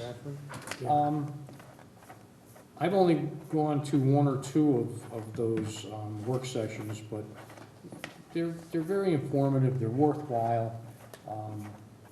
So I would highly recommend that if you can make it work in your personal schedule to plan on attending it. When do you need to know by? I think they wanted to know as soon as possible. I Yeah. don't know when it was, it's close. It's coming up, I think it was March. Yeah, It was, well, I it's think I March, actually they put it. want to know pre-hand. Oh, gotcha. Yeah, they want to It's head. Tuesday, March 31st.